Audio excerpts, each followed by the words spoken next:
हाय दोस्तों, welcome to finance family.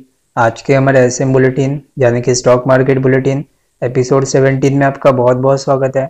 आज हम इंडेक्स और स्टॉक के ऊपर डिस्कशन करेंगे कंबाइन करके।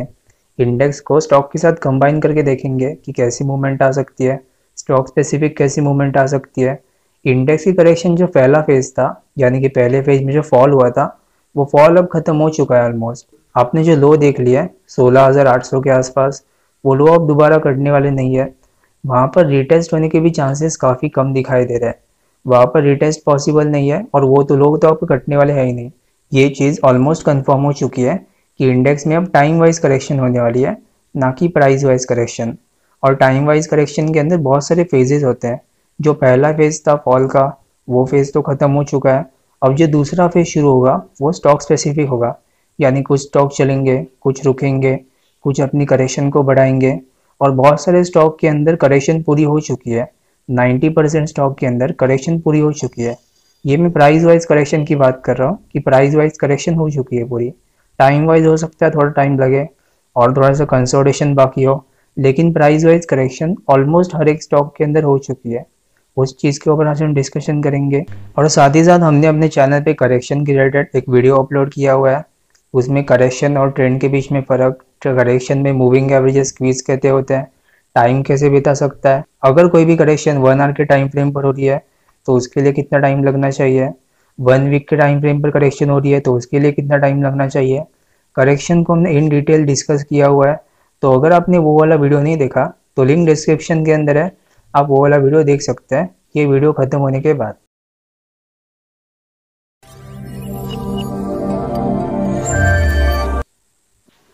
तो सबसे पहले हम इंडेक्स के बारे में डिस्कस कर लेते हैं। लेकिन इंडेक्स के ऊपर डिस्कशन करने से पहले मैं एक चीज़ यहाँ पर क्लियर करना चाहता हूँ कि स्मॉल कैप के अंदर, यानी कि जो स्मॉल कैप इंडेक्स है Nifty small cap 100, small cap के अंदर शॉर्ट टर्म में करेक्शन बाकी है। वो करेक्शन 1 2 3 4 5 यानी कि न्यू वेव्स के हिसाब से फॉर्म हो सकती है। उसके ऊपर हम चार्ट के ऊपर डिस्कशन करेंगे कि वो करेक्शन कैसी हो सकती है आने वाले टाइम में, और जो हाई लगा है वो भी कट सकता है। लेकिन और एक चीज़ मैं क्लियर करना चाहता हूँ कि स्मॉल कैप के अंदर अभी तक बुल मार्केट शुरू भी नहीं हुई। स्मॉल कैप के अंदर लॉन्ग टर्म में करेक्शन तो चल रही है, लेकिन बुल मार्केट अभी तक शुरू नहीं हुई। जैसे ही ब्रेकआउट आएगा तभी शुरू हो जाएगी, और ब्रेकआउट अभी तो काफ़ी नज़दीक है। तो बुल मार्केट स्मॉल कैप के अंदर शुरू हो सकती है, और वो काफ़ी बड़ी करेक्शन ख़त्म कर चुका है। ऑलमोस्ट 14 साल की करेक्शन ख़त्म कर चुका है। तो उसके अंदर जो मूव आएगी वो भी काफ़ी बड़ी हो सकती है, जहाँ से भी कई गुना रिटर्न्स आपको दे सकता है स्मॉल कैप इंडेक्स।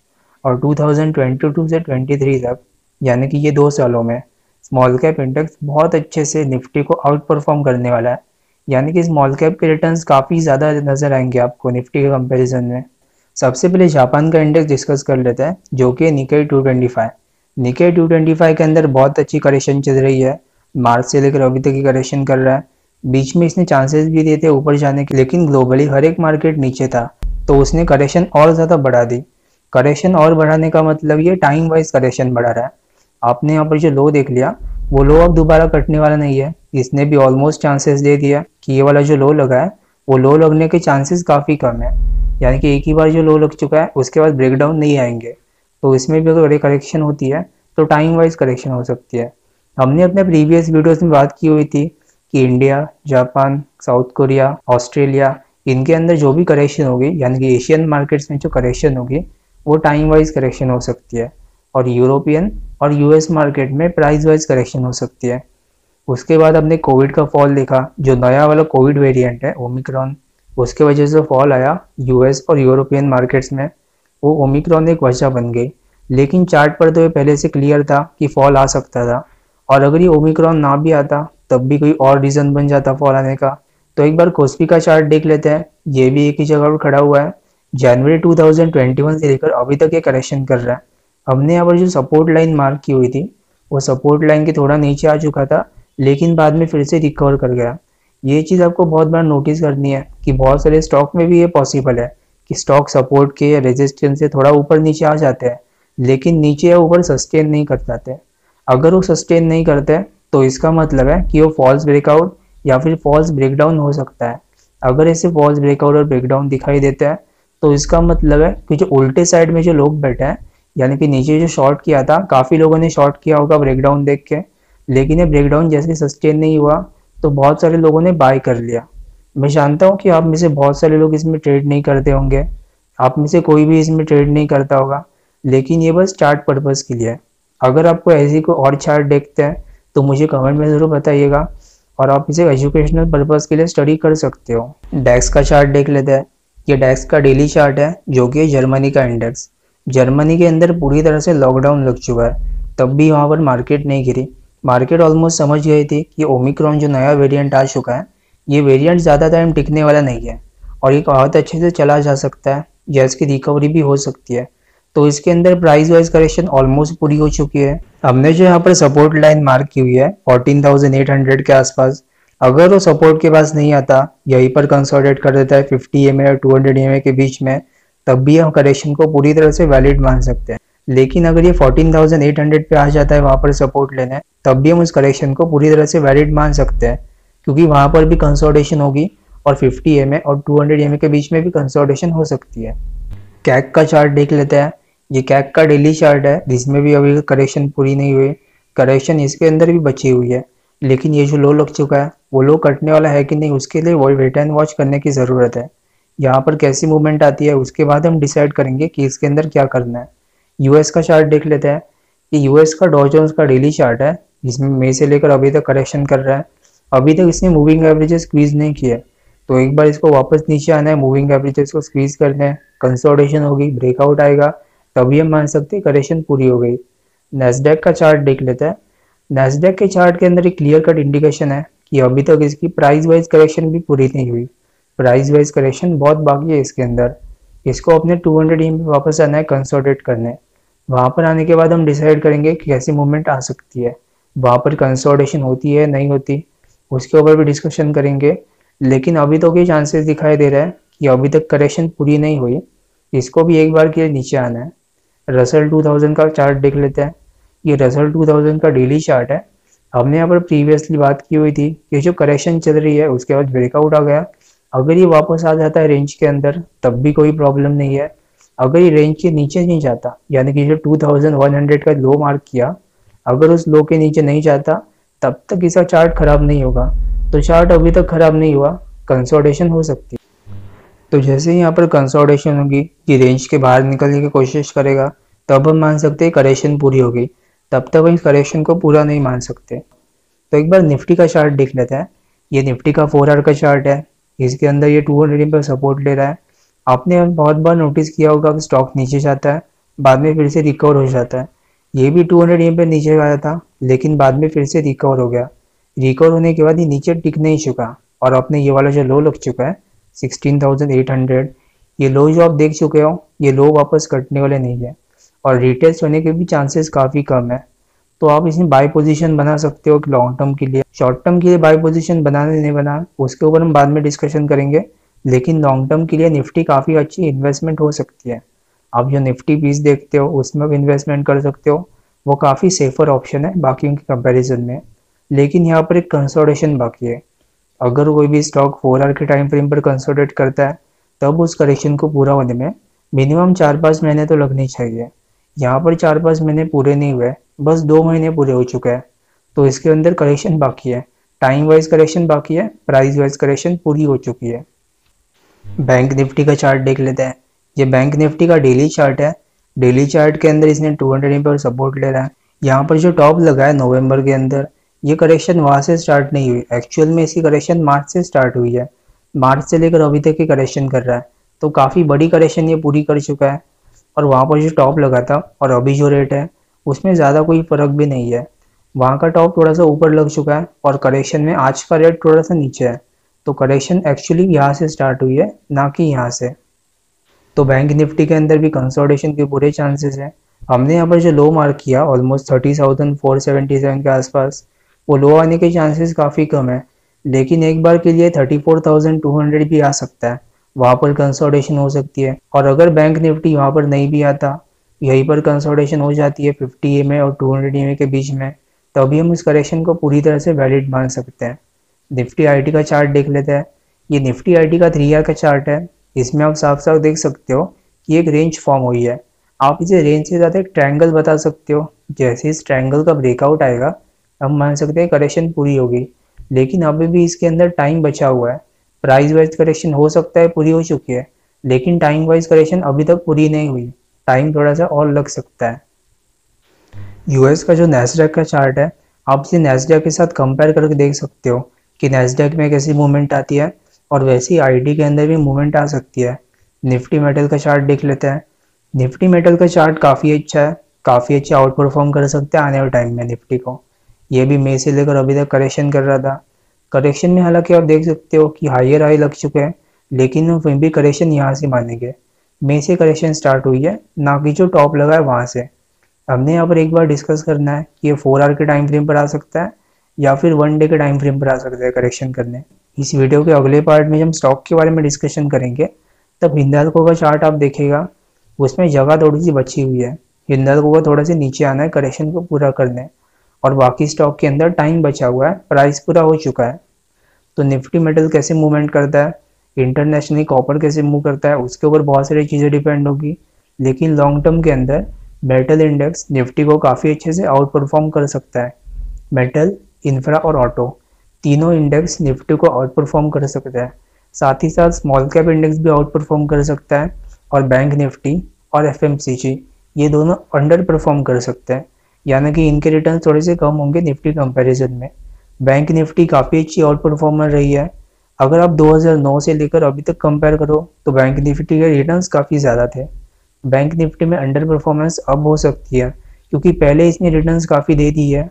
साथ ही साथ एफएमसीजी और फार्मा इन दोनों के भी रिटर्न्स काफ़ी ज़्यादा थे एक बुल मार्केट स्टार्ट होने से पहले, तो इनमें भी अंडर परफॉर्मेंस आ सकती है। तो जैसे इसके अंदर अंडर परफॉर्मेंस आ गई, मेटल और इंफ्रा इन दोनों के अंदर आउट परफॉर्मेंस आ सकती है। क्योंकि मेटल का अगर लॉन्ग टर्म का चार्ट देखो, अगर हम टाटा स्टील का चार्ट देखें तो टाटा स्टील ऑलमोस्ट 2008 से लेकर 2021 तक कंसोलिडेशन ही कर रहा था। इतनी बड़ी करेक्शन पूरी होने के बाद छोटी सी अप मूव आ चुकी है। आप नीचे से अगर कंपेयर करो तो ऑलमोस्ट 3 गुना ये स्टॉक हो चुका है। लेकिन बुल मार्केट अभी तक खत्म नहीं हुई, काफ़ी बड़ी बुल मार्केट इसके अंदर बाकी है। तो एक बार निफ्टी जूनियर का चार्ट देख लेते हैं। ये निफ्टी जूनियर का 4 आवर का चार्ट है, इसमें भी करेक्शन हो रही है, कंसोलिडेशन हो सकती है और ब्रेकआउट आ सकता है, तब हम इसे भी बाई कर सकते हैं। आप चाहे तो इसे जूनियर 20 ETF बाई कर सकते हो। एक बार निफ्टी मिड कैप 100 का चार्ट देख लेते हैं। ये भी निफ्टी मिड कैप 100 का 4 आवर का चार्ट है, इसमें भी करेक्शन हो रही है। 200 EMA आ चुका है सपोर्ट लेने, टाइम वाइज करेक्शन बाकी है, प्राइस वाइज करेक्शन पूरी हो चुकी है। तो एक बार स्मॉल कैप का चार्ट देख लेते हैं। ये भी स्मॉल कैप का 4 आवर का चार्ट है, इसमें आप साफ साफ देख सकते हो करेक्शन हो रही है। हमने यहाँ पे प्रीवियसली बात की हुई थी कि ये वाला जो टॉप लग चुका है, ये टॉप 3-4 महीने कटने वाला नहीं है, लेकिन बाद में जाके उसे कट चुका है और थोड़ा सा ऊपर भी आ चुका है। लेकिन अब थोड़ा सा व्यू चेंज हो सकता है। ये 1, 2, 3, 4 और 5 की फॉर्म में करेक्शन पूरी कर सकता है, यानी कि ये जो करेक्शन हो रही है ये थोड़ी सी और एक्सटेंड हो सकती है। करेक्शन के ना ये वाला हाई भी कट सकता है, लेकिन ये वाले हाई के बहुत ऊपर नहीं जाने वाला, थोड़ा सा ही ऊपर जा सकता है और करेक्शन में फिर से नीचे आ सकता है। 4 आवर के टाइम फ्रेम पर वापस ही सपोर्ट लेना है, वहाँ पर कंसोलिडेशन होनी है, लेकिन कंसोलिडेशन होगी वो थोड़ा ऊपर जाने के बाद। अभी कंसोलिडेशन नहीं हो सकती, कंसोलिडेशन के अंदर टाइम बचा हुआ है, यानी कि पहले थोड़ा ऊपर जाएगा, अपना हाई काटेगा और बाद में नीचे आएगा और वहाँ पर कंसोलिडेशन होगी, ना कि अभी। तो एक बार स्मॉल कैप का मंथली चार्ट देख लेता है डॉलर टर्म्स के अंदर। ये स्मॉल कैप का डॉलर टर्म्स के अंदर मंथली चार्ट है। इसके अंदर आप देख सकते हो 2008 में जो फॉल आया था, उसके पहले जो टॉप लग चुका है, वो टॉप अभी तक कटा हुआ नहीं है। ये टॉप कटने में काफ़ी बड़ा टाइम लग चुका है, ऑलमोस्ट 14 साल की करेक्शन ये कर चुका है। अगर ये वाला महीना भी ये नहीं कटता, जनवरी का महीना हो जाता है, तो प्रॉपर 14 साल पूरे हो जाएंगे करेक्शन को पूरा करें। तो 14 साल के बाद जो ब्रेकआउट आएगा, वो ब्रेकआउट काफ़ी बड़ा सस्टेन हो सकता है। मंथली चार्ट के अंदर ब्रेकआउट आना वैसे ही बड़ी बात होती है, और वो भी 14 साल के टाइम फ्रेम पर। तो स्मॉल कैप के अंदर आने वाले टाइम में काफ़ी बड़ी बुल मार्केट दिखाई दे सकती है, निफ्टी को भी आउट परफॉर्म कर सकता है। तो स्मॉल कैप के लिए म्यूचुअल फंड्स भी मौजूद है, ETF हालांकि इसके लिए मौजूद नहीं है, लेकिन फिर भी आप स्मॉल कैप में पोजीशन बना सकते हो। स्मॉल कैप के अंदर जो हैवी वेट स्टॉक है, उनके चार्ट आपको कैसे लगते हैं, उनकी चार्ट स्टडी कीजिए, या फिर स्मॉल कैप 100 के अंदर जो चार्ट्स हैं उनको भी आप स्टडी कर सकते और उनके अंदर ही पोजीशन बनाई जा सकती है। यहाँ पर मैं जो भी स्टॉक या जो भी चार्ट डिस्कस कर रहा हूँ वो बस एजुकेशनल पर्पज़ के लिए। अगर आपको बाई या सेल पोजीशन बनानी है तो अपने फाइनेंशियल एडवाइज़र की सलाह ज़रूर लें। तो इंडेक्स का कंक्लूजन ये है कि स्टॉक स्पेसिफिक मूव हो सकती है। पहला फेज जो करेक्शन पूरा हो चुका है, पहला फेज जो फॉल वाला फेज था, उसके अंदर बहुत सारे स्टॉक के प्राइस वाइज करेक्शन पूरी हो चुकी है, प्राइस वाइज करेक्शन हो चुकी है, लेकिन टाइम वाइज करेक्शन बची हो सकती है। और कुछ स्टॉक ऐसे भी होंगे जो अभी के अभी अपमूव दे सकते हैं, और कुछ स्टॉक ऐसे भी हो सकते हैं जिनके अंदर प्राइस वाइज करेक्शन बची हुई है। वो स्टॉक काफ़ी कम है लेकिन फिर भी वो है, तो उनके अंदर भी आपको ध्यान रखना है और आने वाले टाइम में स्टॉक स्पेसिफिक काम करना है। आपने जो ये वाला फेज देख लिया 2020 में जो फॉल आया था, उसके बाद से लेकर अभी तक, यानी कि जो 18,600 तक आपने ये वाला जो फेज देखा, उसके अंदर हर एक स्टॉक चल रहा था। आप कोई भी स्टॉक ले लो, आप इसे होल्ड कर लेते हैं, तब वो स्टॉक काफ़ी अच्छा परफॉर्म भी कर देता था। थोड़ा टाइम खड़ा होने के बाद थोड़ा सा अच्छा चल भी जाता था, लेकिन अभी वो फेज खत्म हो चुका है। अभी आने वाले टाइम में स्टॉक स्पेसिफिक मूवमेंट होगी, स्टॉक स्पेसिफिक स्टॉक चलेंगे, कोई स्टॉक चलेंगे कोई रुकेंगे, बहुत सारे सेक्टर खड़े हो सकते हैं। और एफएमसीजी और फार्मा, इन दो सेक्टर के अंदर हो सकता है कि आने वाले टाइम में बहुत बड़े रिटर्न्स ना बने, और ये भी पॉसिबल है कि आने वाले 2 साल में ये स्टॉक ज़रा भी परफॉर्म ना करे। ब्रिटानिया का भी चार्ट डिस्कस करेंगे, तब आप जान सकते हो कि अब चार्ट्स के अंदर बहुत बड़ी करेक्शन बची हुई है। ब्रिटानिया के अंदर करेक्शन बची है, हिंदुस्तान यूनिलीवर, डाबर के अंदर करेक्शन हो सकती है, तब आप उसे अंदाज़ा लगा सकते हो कि एफएमसीजी के अंदर करेक्शन बची है, वो भी लॉन्ग टर्म की करेक्शन। लॉन्ग टर्म की करेक्शन का मतलब है कई साल लग सकते हैं करेक्शन को पूरा होने में। तो सबसे पहले मेटल स्टॉक देख लेते हैं।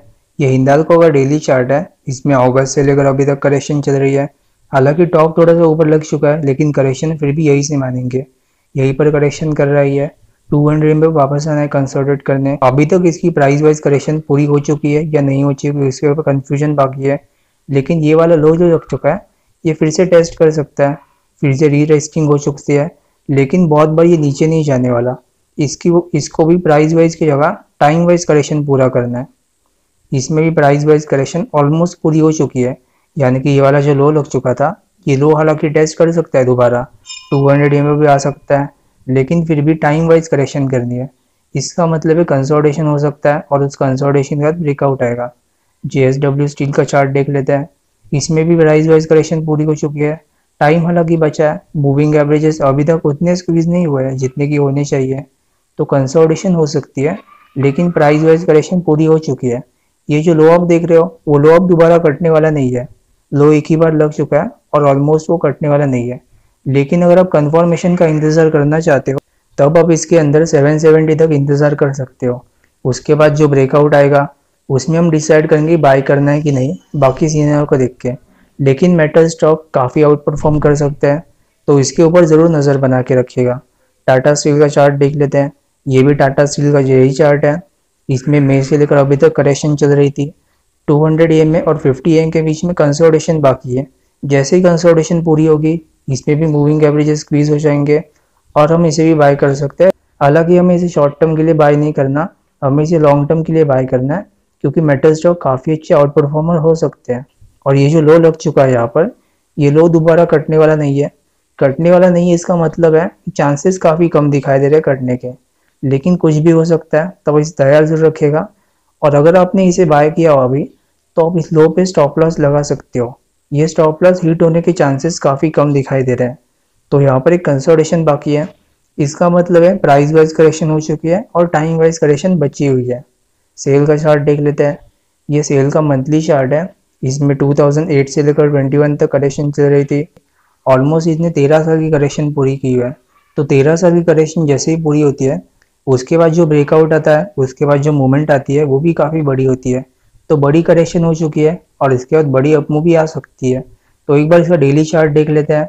डेली चार्ट के अंदर आप देख सकते हो कि प्रॉपर टाइम वाइज करेक्शन हो रही है, यानी कि ऊपर जाने के अंदर जितने दिन लगे थे, उसको पूरा रिट्रेस करने के लिए बहुत सारा टाइम लग चुका है, बहुत महीने लग चुके हैं इसको रिट्रेस करने में। तो काफ़ी बड़ी टाइम वाइज करेक्शन हो चुकी है। हालांकि मूविंग एवरेजेस अभी तक उतने स्क्वीज नहीं हुए, अभी तक और थोड़ी सी कंसोलिडेशन ही कर सकता है, लेकिन फिर भी ये काफ़ी अच्छा चार्ट है। आप चाहे तो इसे बाय कर सकते हो और आपका स्टॉप लॉस रहेगा ऑलमोस्ट 99 के आसपास। 99 के आसपास जो सपोर्ट लिया, वो सपोर्ट अभी तक कटने वाला नहीं है, कटने के चांसेस काफ़ी कम दिखाई दे रहे हैं। तब आप 99 पे स्टॉप लॉस लगा सकते हो और इसमें बाय ट्रेड ले सकते हो। महाराष्ट्र सिमलेस का चार्ट देख लेते हैं। ये महाराष्ट्र सिमलेस का 1 आवर का चार्ट है। 1 आवर के चार्ट में आप देख सकते हो कि 320 से लेकर 520 तक एक बड़ी अपमूव दिखाई दी और उसके बाद करेक्शन में एंटर कर गया। ये भी एक टिपिकल टाइम वाइज करेक्शन है, प्राइस वाइज करेक्शन नहीं है। हालांकि टॉप थोड़ा सा ऊपर लग चुका है, लेकिन करेक्शन हम फिर भी यही से मानेंगे, ना कि टॉप से करेक्शन मानेंगे। तो करेक्शन के अंदर मूविंग एवरेज स्क्वीज हो चुका है, थोड़ा सा ऊपर भी निकल चुका है। लेकिन अगर इसको करेक्शन बढ़ाना है यहाँ से, तब ये टाइम वाइज करेक्शन बढ़ा सकता है, ना कि price wise correction. Hindustan copper का चार्ट देख लेते हैं। हिंदुस्तान कॉपर में मार्च से लेकर अभी तक करेक्शन चल रही थी, लेकिन अगर आप इसका बड़ा वाला चार्ट देखो तो बड़े वाले चार्ट के अंदर 2011 से करेक्शन चल रही है। 2011 से लेकर 21 तक करेक्शन चल रही थी। 10 साल की करेक्शन ये पूरी कर चुका है। 10 साल की जो बड़ी करेक्शन थी वो तो पूरी हो चुकी है, लेकिन उसके बाद ये छोटी करेक्शन के अंदर एंटर कर चुका है। छोटी करेक्शन मार्च से लेकर अभी तक चल रही है। तो करेक्शन हालांकि अभी खत्म हो चुकी है, ब्रेकआउट भी आ चुका है और अभी ऐसे चांसेस दिखाई दे रहा है कि यहाँ से अप मूव दे सकता है। तब आप चाहो तो इसे बाई कर सकते हो। स्टॉप लॉस रहेगा ये वाला लो, जैसे ये वाला लो कटेगा इसमें आप स्टॉप लॉस हिट मान सकते हो, लेकिन फिर भी आप इसे बाई कर सकते हो लॉन्ग टर्म के लिए भी, और अभी के टाइम में शॉर्ट टर्म में भी काफ़ी अच्छा चार्ट साबित हो सकता है। हिंदुस्तान जिंक का चार्ट देख लेते हैं। ये हिंदुस्तान जिंक का डेली चार्ट है। 2021 के स्टार्टिंग से ये करेक्शन कर रहा था, अभी जाकर ये ब्रेकआउट दे चुका है। हालांकि बीच में इसने कोशिश की थी थोड़ा सा ऊपर निकलने के, लेकिन बाद में फिर से नीचे आ चुका है। तो ये वाला मूव तो फॉल्स था। ये वाले मूव के पहले अगर आप देखो तो नीचे एक कंसोलिडेशन मिसिंग है, जो कंसोलिडेशन अभी जाकर इसने पूरी कर चुका है। तो अभी ये ऊपर निकल चुका है, आप चाहे तो इसे बाई कर सकते हो, थोड़ा सा ऊपर ये निकल चुका है। लेकिन अगर हिंदुस्तान जिंक और हिंदुस्तान कॉपर इन दोनों में से अगर आपको एक चूज करना है तो हिंदुस्तान कॉपर काफ़ी अच्छा चार्ट हो सकता है, साथ ही साथ सेल भी काफ़ी अच्छा है। और महाराष्ट्र सिमलेस, ये तीनों चार्ट काफ़ी अच्छे साबित हो सकते हैं। टाटा स्टील और जेएसडब्ल्यू स्टील के अंदर कंसोलिडेशन बाकी है, टाइम वाइज करेक्शन बाकी हो सकती है। तो जेएसडब्ल्यू स्टील का जो दूसरा स्टॉक है, जेएसडब्ल्यू स्टील एंड पीडब्ल्यूआर, उसका चार्ट देख लेते हैं। ये उसका डेली चार्ट है। डेली चार्ट के अंदर ये थोड़ा सा नीचे आ चुका था, लेकिन ये नीचे सस्टेन नहीं हुआ। नीचे सस्टेन ना होने के कारण बाद में फिर से रिकवर कर गया, और रिकवर करने के बाद 50 EMA और 200 EMA के बीच में कंसोलिडेशन पॉसिबल है। जैसे इस कंसोलिडेशन का ब्रेकआउट आएगा तो अब हम मान लेंगे कि करेक्शन पूरी हो चुकी है, और करेक्शन के बाद अपमूव भी आ सकती है। तब मेटल स्टॉक के अंदर ऑलमोस्ट करेक्शन पूरी हो चुकी है। हिंदुस्तान कॉपर आप चाहे तो बाय कर सकते हो। हिंदुस्तान जिंक भी काफ़ी अच्छा चार्ट है, लेकिन कुछ चार्ट के अंदर करेक्शन बची है, और जिसके अंदर भी करेक्शन बची है वो पूरी तरह से टाइम वाइज करेक्शन है, ना कि प्राइस वाइज करेक्शन। तब चाहे तो आप इसे बाय कर सकते हो लॉन्ग टर्म के लिए भी, और अगर आपको इसे शॉर्ट टर्म के लिए बाय करना है तो आप इसे और छोटे चार्ट देख सकते हो। बड़े चार्ट जैसे कि 1 डे का चार्ट या फिर 1 वीक का चार्ट, उसमें ज़्यादातर लॉन्ग टर्म या मीडियम टर्म के लिए होता है, ना कि शॉर्ट टर्म के लिए। तो मेटल सेक्टर के बाद टायर सेक्टर के स्टॉक देख लेते हैं। सबसे पहले हम बीकेटी टायर का स्टॉक देखेंगे। ये डेली टाइम फ्रेम के अंदर एंटर कर चुका है, बीच में यहाँ से कंसोलिडेशन बाकी है। जैसे ही कंसोलिडेशन पूरी होगी इसमें ब्रेकआउट आ सकता है, और उसके बाद अपमूव आप एक्सपेक्ट कर सकते हो। टाइम वाइज करेक्शन बची हुई है, प्राइस वाइज करेक्शन पूरी हो चुकी है। टायर स्टॉक के अंदर अभी भी बुलिशनेस है। टायर स्टॉक आने वाले टाइम में काफ़ी अच्छा परफॉर्म कर सकता है। हालांकि बहुत पहले से हम बात कर रहे थे CEAT tyres, MRF tyres, Apollo tyres के ऊपर, अभी तक ये परफॉर्म नहीं कर रहे हैं। तो एक बार सीएट टायर का चार्ट देख लेते हैं। सीएट टायर का चार्ट काफ़ी वीक दिखाई दे रहा है। ये नीचे आ चुका था 100 EMA के भी नीचे, 200 EMA के भी नीचे, 1 डे के टाइम फ्रेम पर नीचे, लेकिन अभी तक ये सस्टेन नहीं हुआ। काफ़ी ग्राइंड करता हुआ नीचे आ रहा था। नीचे आने के बाद एक ही बार में मूव खत्म कर सकता है। अगर आप इसका RSI चेक करो तो RSI के अंदर डाइवर्जेंस बने हुए हैं, यानी कि ये कभी भी ऊपर आ सकता है। तो टायर के अंदर अभी भी बुलिशनेस मौजूद है। अपोलो टायर्स का चार्ट देख लेते हैं। ये अपोलो टायर्स का डेली चार्ट है। इसके अंदर प्रॉपर कंसोलिडेशन हो रही है। हमने यहाँ पर जो सपोर्ट मार्क किया हुआ है ऑलमोस्ट 205 के आसपास, वो सपोर्ट अभी तक काम कर रहा है। जैसे ये सपोर्ट लाइन के नीचे आता है हम ये मान सकते हैं चार्ट खराब हो चुका है। लेकिन चार्ट खराब होने का ये मतलब नहीं है कि ये कभी ऊपर नहीं जा सकता। चार्ट खराब होने का ये मतलब है कि आप थोड़े देर के लिए बाहर निकल सकते हो, या फिर आपका स्टॉप लॉस हिट हो चुका है। अभी भी इसने ऊपर जाने के चांसेस दिखाई दे रहा है। कंसोलिडेशन हो सकती है, यहाँ पर ब्रेकआउट भी आ सकता है, और हम इसे भी बाय कर सकते हैं लॉन्ग टर्म के लिए भी और शॉर्ट टर्म के लिए भी। एमआरएफ का चार्ट देख लेते हैं। ये एमआरएफ का डेली चार्ट है। इसमें हमने जो सपोर्ट लाइन मार्क की हुई थी, सपोर्ट लाइन की काफ़ी ऊपर ये काम कर रहा था, लेकिन अभी ये नीचे आ चुका है। लेकिन नीचे आने के बाद ये खड़ा हो चुका है। तो ये ब्रेकडाउन जो हो चुका है वो पूरी तरह से नकली है और ये ब्रेकडाउन किसी भी दिन कैंसिल हो सकता है। इसके अंदर भी डाइवर्जेंस दिखाई दे रहा है, तो डाइवर्जेंस में ये भी ऊपर निकल सकता है। C8 टायर्स और MRF टायर्स दोनों ही काफ़ी बुलिश हो सकते हैं ये पॉइंट्स है। टाटा मोटर्स का चार्ट देख लेते हैं। ये टाटा मोटर्स का डेली चार्ट है। मार्च से लेकर अभी तक करेक्शन कर रहा था, बीच में ब्रेकआउट भी आ गया सितंबर के अंदर, ऊपर भी निकल चुका। जो ये बड़ी करेक्शन कर रहा था, अब बड़ी करेक्शन का मतलब है मार्च से लेकर सितंबर तक बहुत बड़ी करेक्शन तो ये 2015 से कर रहा है।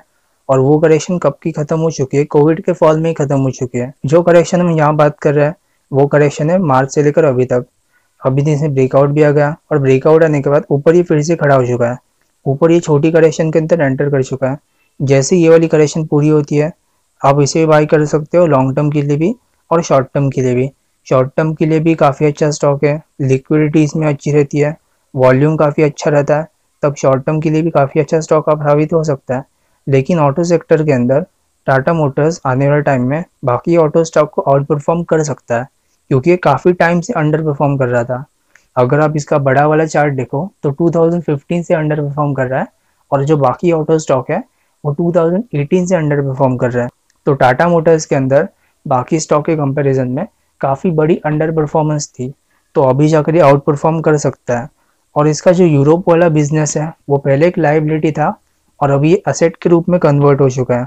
जैसे कि एक कार बाहर भी बेचता है तो बाहर बेचते टाइम एक्सपोर्ट भी रखते हैं, तो बाहर कैसी मार्केट होती है, बाहर कैसे मूवमेंट आते हैं, बाहर की डिमांड एंड सप्लाई, उससे यहाँ के स्टॉक अप्लाई होते हैं।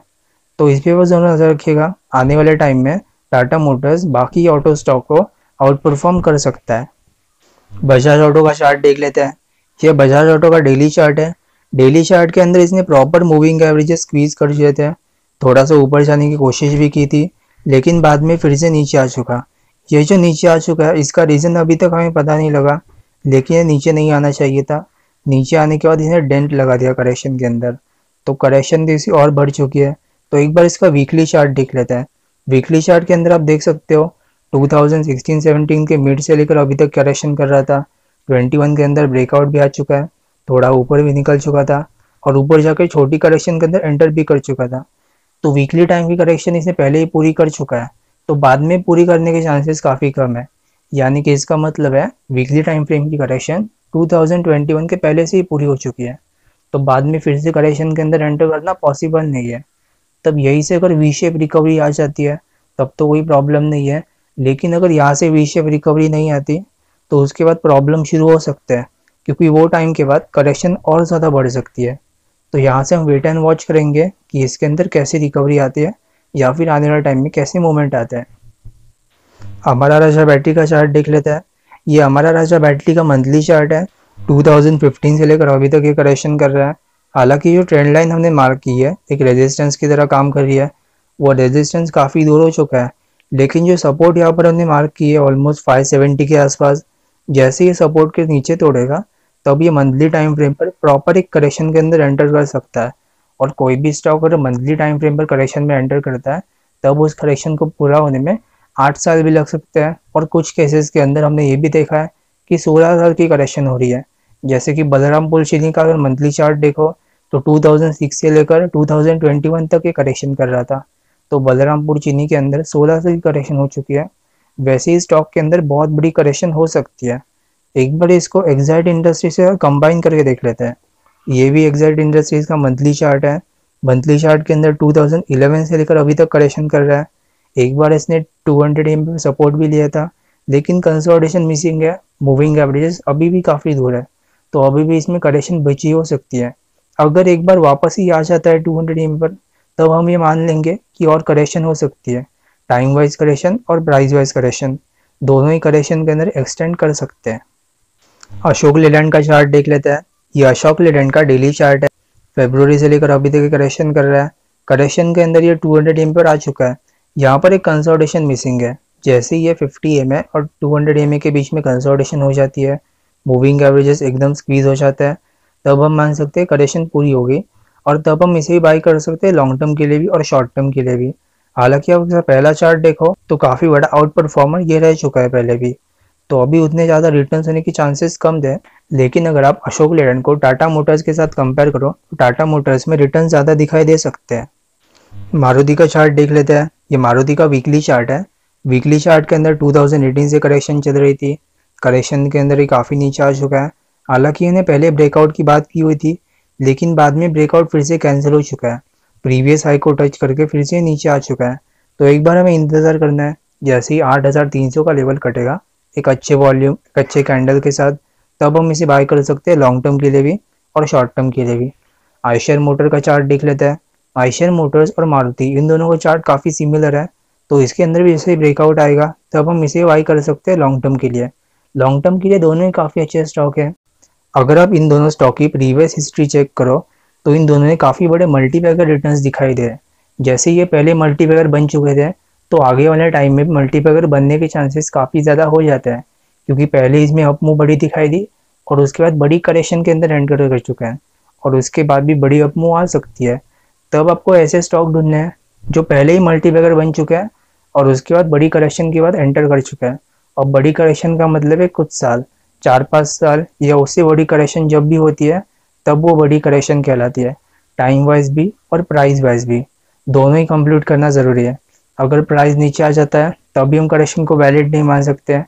जैसे कि येस बैंक अगर आप टॉप से कंपेयर करो तो प्राइस काफ़ी नीचे आ चुका है, तब आप ये सोचोगे कि यहाँ से मल्टीप्लायर बन सकता है, तब काफ़ी गलत है। टाइम वाइज करेक्शन भी एंटर करना ज़रूरी है। जैसे कि मारुति के अंदर 2018 में करेक्शन स्टार्ट हो गई और येस बैंक के अंदर 2019 में करेक्शन स्टार्ट हो गई, लेकिन फिर भी मारुति बेस्ट है, क्योंकि मारुति के अंदर टाइम वाइज करेक्शन और प्राइस वाइज करेक्शन दोनों ही इक्वल प्रोपोर्शन के अंदर इन्वॉल्व है, ना कि कोई ज़्यादा ना कि कोई कम। लेकिन अगर येस बैंक की बात करो तो सीधा गिरता रहा, कभी ऊपर ही नहीं आया। मदरसन सुमी का चार्ट देख लेते हैं। ये मदरसन सुमी का डेली चार्ट है। हमने प्रीवियसली बात की हुई थी कि एक बार इसको वापस आना है 200 mm पर, वहाँ पर हम डिसाइड करेंगे क्या करना है। जब ये टॉप पे था तब हमने बात की हुई थी कि ये 200 mm पर वापस आ सकता है। अभी ये वापस आ चुका है 200 mm पर। यहाँ पर एक कंसोलिडेशन मिसिंग है। जैसे 1-2 हफ्ते हो जाते हैं कंसोलिडेशन में, तब हम इसे मान सकते हैं ब्रेकआउट आ सकता है और उस टाइम पे मूविंग एवरेजेस एकदम स्क्वीज हो सकते हैं। वैसे ही और एक चार्ट की हमने बात की हुई थी, भारत फोर्ज। ये भारत फोर्ज का डेली चार्ट है। डेली चार्ट की हमने बात की हुई थी कि एक बार इसको वापस 200 mm पर आना है, तो एक बार ये आ चुका है 200 mm पर। जैसे ही निफ्टी के अंदर थोड़ा सा फॉल आया था 18,600 से लेकर 16,800 तक, तब उसमें बहुत सारे स्टॉक की प्राइस वाइज करेक्शन हो चुकी थी और उसमें ये स्टॉक भी शामिल थे। तब इनमें भी प्राइस वाइज करेक्शन हो चुकी है। निफ्टी को जैसे कि रिटेस्ट नहीं करना वो वाले लेवल, तो इनमें भी रिटेस्ट करने के चांसेस काफ़ी कम दिखाई दे रहे हैं। तो भारत फोर्ज के अंदर जैसे कंसोलिडेशन होगी, ब्रेकआउट आएगा, हम इसे बाय कर सकते हैं लॉन्ग टर्म के लिए भी और शॉर्ट टर्म के लिए भी। शॉर्ट टर्म के लिए हालांकि उतने अच्छे स्टॉक नहीं है, ज़्यादातर लोग इसमें ट्रेड नहीं करते, एफ&ओ के अंदर नहीं है, तो आप इसे शॉर्ट टर्म के लिए नहीं लॉन्ग टर्म के लिए बाय कर सकते हो। बॉश लिमिटेड का चार्ट देख लेते हैं। बॉश के चार्ट हमने बहुत टाइम से कर रहे थे कि ये ऊपर जा सकता है, वीकली टाइम फ्रेम के अंदर ब्रेकआउट आ सकता है, लेकिन वीकली टाइम फ्रेम के बाद 4 आवर के टाइम फ्रेम पर ही एंटर कर चुका है। तो जैसे ही 4 आवर के टाइम फ्रेम में करेक्शन पूरी हो जाएगी तो हम इसे ही बाई कर सकते हैं लॉन्ग टर्म के लिए। शॉर्ट टर्म के लिए अच्छा स्टॉक नहीं है, आप इसे लॉन्ग टर्म के लिए बाई कर सकते हो। स्वराज इंजिन्स का चार्ट देख लेते हैं। ये स्वराज इंजिन्स का डेली चार्ट है। जुलाई से लेकर अभी तक ये करेक्शन कर रहा है। मूविंग एवरेजेस अभी तक उतने स्क्वीज नहीं हुए जितने की होने चाहिए, तो करेक्शन इसमें ही बची हुई है। तो करेक्शन में जैसे ही पूरी होगी आप इसे ही बाई कर सकते हो लॉन्ग टर्म के लिए। अगर आप इसका बड़ा वाला चार्ट देखो तो बड़े वाले चार्ट के अंदर काफ़ी बड़ी करेक्शन ही कर रहा है। 2018 से लेकर अभी तक ये करेक्शन कर रहा है, तो काफ़ी बड़ी करेक्शन ही पूरी कर सकता है जैसे ही 1 डे के टाइम फ्रेम पर ब्रेकआउट आता है। तो ग्रीविस कॉटन का चार्ट देख लेता है। ग्रीविस कॉटन की चर्चा ने पहले भी की हुई थी कि इसमें ब्रेकआउट आ चुका है, लेकिन बाद में ब्रेकआउट आने के बाद मार्केट के अंदर करेक्शन शुरू हो गई, तो इसके अंदर भी करेक्शन नहीं बढ़ी। जैसे कि आप देख रहे हो ये वाले जो लो लगा था ये लो नहीं कटा, हालांकि ये टाइम वाइज करेक्शन में एंटर कर रहा है, लेकिन अभी भी पूरे चांसेस दिखाई दे रहा है कि यहाँ से ऊपर जा सकता है। और इसने जो 180 का हाई टच किया था वो हाई भी आ सकता है। शॉर्ट टर्म के लिए हाल आप चाहे बाय कर सकते हो, 1-2 महीने आपको होल्ड करना पड़ेगा, लेकिन 180 का लेवल्स भी दिखाई दे सकते हैं। और ये वाला जो लो लग चुका है, इस लो के ऊपर स्टॉप लॉस लगा देना है। जब तक ये लो नहीं कटता तब तक कोई प्रॉब्लम नहीं है, लेकिन ऐसे 180 की भी टारगेट दिखाई दे सकते हैं। तो आईटी स्टॉक डिस्कस कर लेते हैं। सबसे पहले विप्रो का चार्ट डिस्कस करेंगे। ये विप्रो का 4 आवर का चार्ट है। 4 आवर के चार्ट में आप देख सकते हो प्रॉपर एक कंसोलिडेशन हो सकती है 200 EM या 50 EM के बीच में कंसोलिडेशन हो सकती है। जैसे इस कंसोलिडेशन का ब्रेकआउट आएगा हम इसे बाय कर सकते हैं शॉर्ट टर्म के लिए। लॉन्ग टर्म के लिए अभी बाय करना उतना ठीक नहीं है। लॉन्ग टर्म के लिए हालांकि अच्छे स्टॉक है, काफ़ी बड़ी करेक्शन ही कर रहे थे, तो अभी बाय कर सकते हो लॉन्ग टर्म के लिए, लेकिन पहले ही बहुत बड़े रिटर्न्स ये दे चुका है। अगर हम आईटी की बात करें तो बाकी आईटी इंडेक्स कैसे परफॉर्म करता है, आईटी इंडेक्स के अंदर जो फ्लैग पैटर्न बना है वो फ्लैग पैटर्न का ब्रेकआउट कैसे आता है, उसके बाद डिसाइड करेंगे कि विप्रो को बाय करना है या नहीं। HCL टेक का चार्ट देख लेता है। ये HCL टेक का डेली चार्ट है, इसके अंदर करेक्शन बची है। अलग अलग की करेक्शन के अंदर प्राइस वाइज करेक्शन और टाइम वाइज करेक्शन दोनों ही बची हो सकती है, तो इसका वेट एंड वॉच कीजिए कैसे परफॉर्म करता है। सेम चार्ट TCS का है, TCS के अंदर भी प्राइस वाइज और टाइम वाइज करेक्शन बची हो सकती है, तो ये भी कैसे परफॉर्म करता है उसे वेट एंड वॉच करना है। टेक महिंद्रा का चार्ट थोड़ा सा अलग है और इन्फोसिस का चार्ट काफ़ी अलग है। इन्फोसिस का चार्ट एक बार देख लेते हैं। ये इन्फोसिस का डेली चार्ट है। अगर आप इन्फोसिस और निफ्टी आईटी अगर हम दोनों को कंपेयर करें तो चार्ट काफ़ी सिमिलर नज़र आ सकता है, क्योंकि दोनों ही ऊपर जाके खड़े हो चुके हैं। इन्फोसिस में भी कंसोलिडेशन हो रही है, तो जैसे इस कंसोलिडेशन का ब्रेकआउट आएगा हम इसे बाई कर सकते हैं शॉर्ट टर्म के लिए और लॉन्ग टर्म के लिए भी। लॉन्ग टर्म के लिए काफ़ी अच्छे स्टॉक है और इन्फोसिस की वेटेज काफ़ी ज़्यादा है निफ्टी आईटी के अंदर। टेक महिंद्रा का चार्ट देख लेते हैं। ये टेक महिंद्रा का डेली चार्ट है। इसमें आप देख सकते हैं प्रॉपर एक वेज फॉर्म हो रहा है। ये वेज वीक एक करेक्शन है। जैसे ही करेक्शन पूरी होती है यहाँ से ब्रेकआउट आता है या फिर ब्रेकडाउन आता है, उसमें वेट एंड वॉच करेंगे कैसे परफॉर्म करता है। लेकिन आईटी स्टॉक के अंदर या फिर जो सारे आईटी स्टॉक है जैसे कि टेक महिंद्रा, इन्फोसिस, विप्रो, TCS, इनके अंदर में वेट एंड वॉच करना है कैसी मूवमेंट आती है। एक और आईटी स्टॉक देख लेते हैं जो काफ़ी इंटरेस्टिंग है और काफ़ी बड़ी करेक्शन ये पूरी कर चुका है, यानी कि first source solution limited FSL। ये FSL का मंथली चार्ट है। 2008 से लेकर 21 तक ये करेक्शन कर रहा था, काफ़ी नीचे आ चुका है और यहाँ पर एक cup and handle pattern form हुआ है। कप एंड हैंडल पैटर्न का फॉर्म होना मतलब है अगर कोई भी पैटर्न फॉर्म होता है तो इसका मतलब करेक्शन हो रही है। और अगर आपने हमारा करेक्शन वाला वीडियो नहीं देखा तो लिंक डिस्क्रिप्शन के अंदर है, आप उस वीडियो को चेकआउट कर सकते हो। उसमें हमने साफ साफ कहा था कि अगर कोई भी पैटर्न फॉर्म हो रहा है जैसे कि ये cup and handle pattern, triangle pattern, rectangle pattern, कोई भी पैटर्न फॉर्म होता है तो इसका मतलब करेक्शन हो रही है। करेक्शन हो रही है तभी पैटर्न फॉर्म हो सकता है। अगर आप अप ट्रेंड देखते हो या फिर डाउन ट्रेंड देखते हो उसमें कभी भी पैटर्न फॉर्म नहीं होता। पैटर्न हमेशा करेक्शन के अंदर ही फॉर्म होता है, ना कि ट्रेंड के अंदर।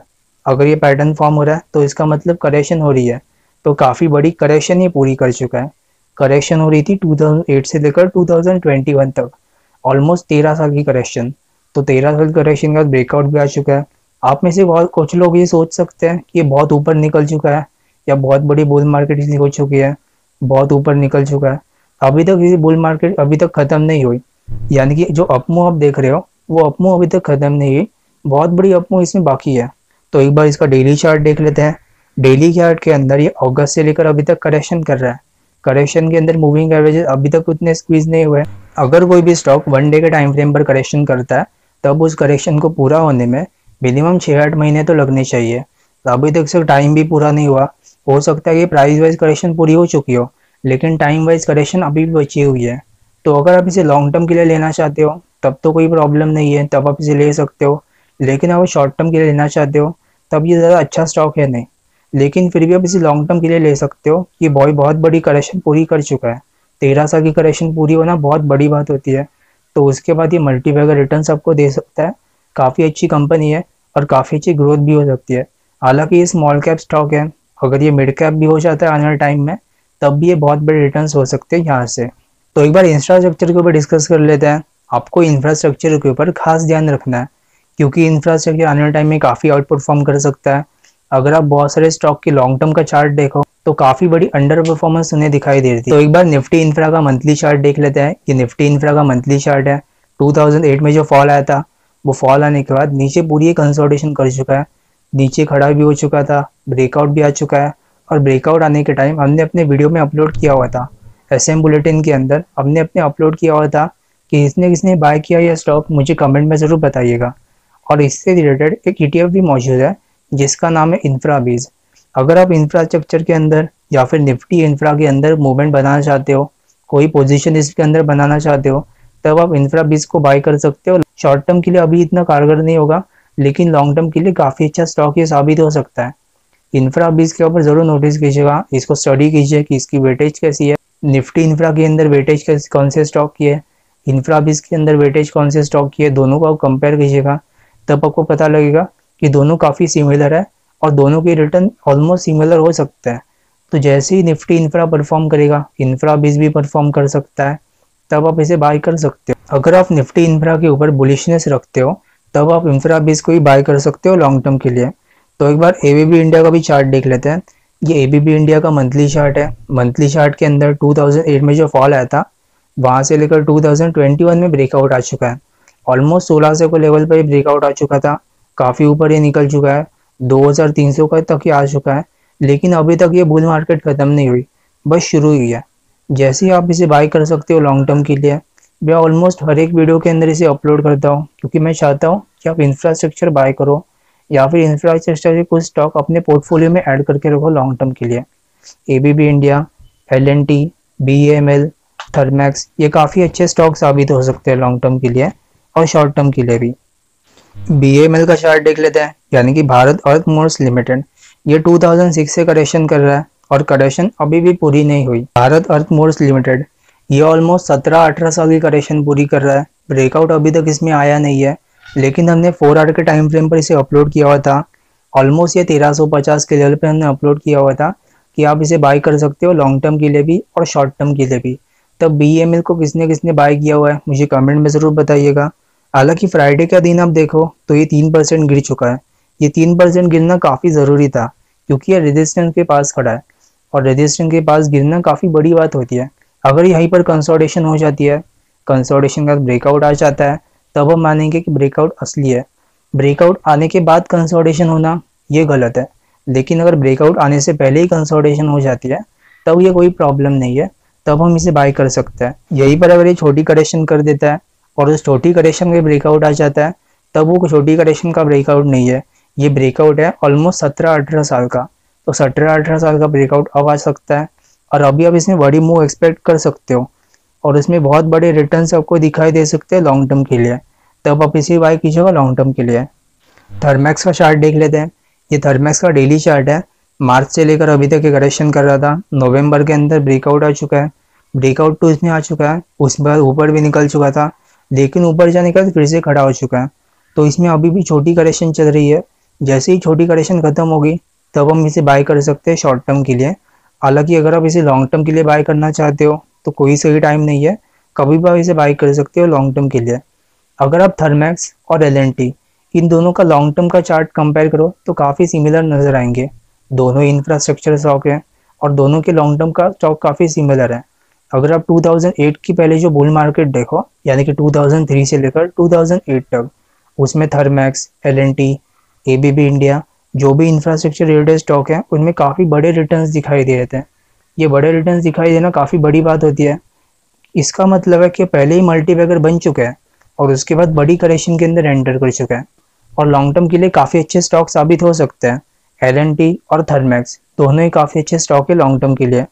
एल&टी को हम बहुत टाइम से इंक्लूड कर रहे हैं कि आप एल&टी को बाय कीजिएगा लॉन्ग टर्म के लिए। तब किसने किसने एल&टी बाय किया हुआ है मुझे कमेंट में ज़रूर बताइएगा। एनसीसी का चार्ट देख लेते हैं। ये एनसीसी का डेली चार्ट है। मार्च से लेकर अभी तक ये करेक्शन कर रहा है। करेक्शन के अंदर मूविंग एवरेजेस पूरी तरह से स्क्वीज हो चुका है। आप चाहे तो अभी भी इसे बाय कर सकते हो, शॉर्ट टर्म के लिए भी और लॉन्ग टर्म के लिए भी। हालांकि जो स्टॉप लॉस लेवल काफ़ी नीचे नहीं है आपका, ऑलमोस्ट 69 पे आपको स्टॉप लॉस लगाना है, जो कि सपोर्ट की तरह काम कर रहा है। जब तक ये इस लाइन के ऊपर है तब तक कोई प्रॉब्लम नहीं है। जैसे ही स्टॉप लॉस हमें कटेगा, हम यहाँ से बाहर निकल सकते हैं। लेकिन स्टॉप लॉस कटने का मतलब ये नहीं है कि चार्ट खराब हो चुका है या उसके बाद ऊपर जा ही नहीं सकता। स्टॉप लॉस कटने का मतलब है हमें एक बार के लिए बाहर निकलना है और उसके बाद सोचना है क्या करना है। जैसे ही स्टॉप लॉस लेवल आएगा, हम इसे और बाहर निकल सकते हैं, लेकिन अभी भी आप इसे बाय कर सकते हो लॉन्ग टर्म के लिए। लॉन्ग टर्म के लिए एनसीसी काफ़ी अच्छा स्टॉक साबित हो सकता है। अदानी पोर्ट्स का चार्ट देख लेते हैं। ये अदानी पोर्ट्स का डेली चार्ट है। डेली चार्ट के अंदर आप देख सकते हो ये प्रॉपर टाइम वाइज करेक्शन है। हालांकि बीच में इसने न्यूज़ लगी थी, न्यूज़ के अंदर फॉल भी आ चुका था और फॉल ये किसने लाया था मुझे कमेंट में ज़रूर बताइएगा। तो फॉल जैसे ही आया था, ये अगर ये फॉल नहीं भी आता या फिर न्यूज़ बाहर नहीं आती, तब भी ये करेक्शन तो कर ही रहा था, क्योंकि पहले काफ़ी बड़ी बुल मार्केट इसमें दिखाई दे रही थी, मूविंग एवरेजेस एकदम दूर हो चुके थे, तो इसका मतलब है करेक्शन आ सकती थी। क्योंकि एक बुल मार्केट के बाद करेक्शन होती थी। बुल मार्केट अभी भी खत्म नहीं हुई, लेकिन जो अपमूव इसमें दिखाई देती वो अपमूव काफ़ी बड़ी थी। तो अपमूव के बाद करेक्शन आना नॉर्मल है। अगर न्यूज़ ना भी आती तब भी करेक्शन आ सकती थी, ये पूरी तरह से नॉर्मल था। न्यूज़ तो बस एक बहाना बन गया था करेक्शन आने के लिए, नहीं तो करेक्शन आना ऑलमोस्ट फिक्स हो गया था। तो 200 इन पर आ चुका है, सपोर्ट भी ले चुका है, कंसोलिडेशन हो सकी है। और कंसोलिडेशन में मूविंग एवरेजेस अभी तक उतने स्क्वीज नहीं हुए जितने की होने चाहिए। मूविंग एवरेजेस और थोड़े स्क्वीज हो सकते हैं। और अगर ये एक और बार टेस्ट करना चाहिए अपने 200 EMA को, तब भी ये टेस्ट कर सकता है, उसमें भी कोई प्रॉब्लम नहीं है। इसके अंदर में वेट एंड वॉच करना है कि कैसे मूवमेंट आती है।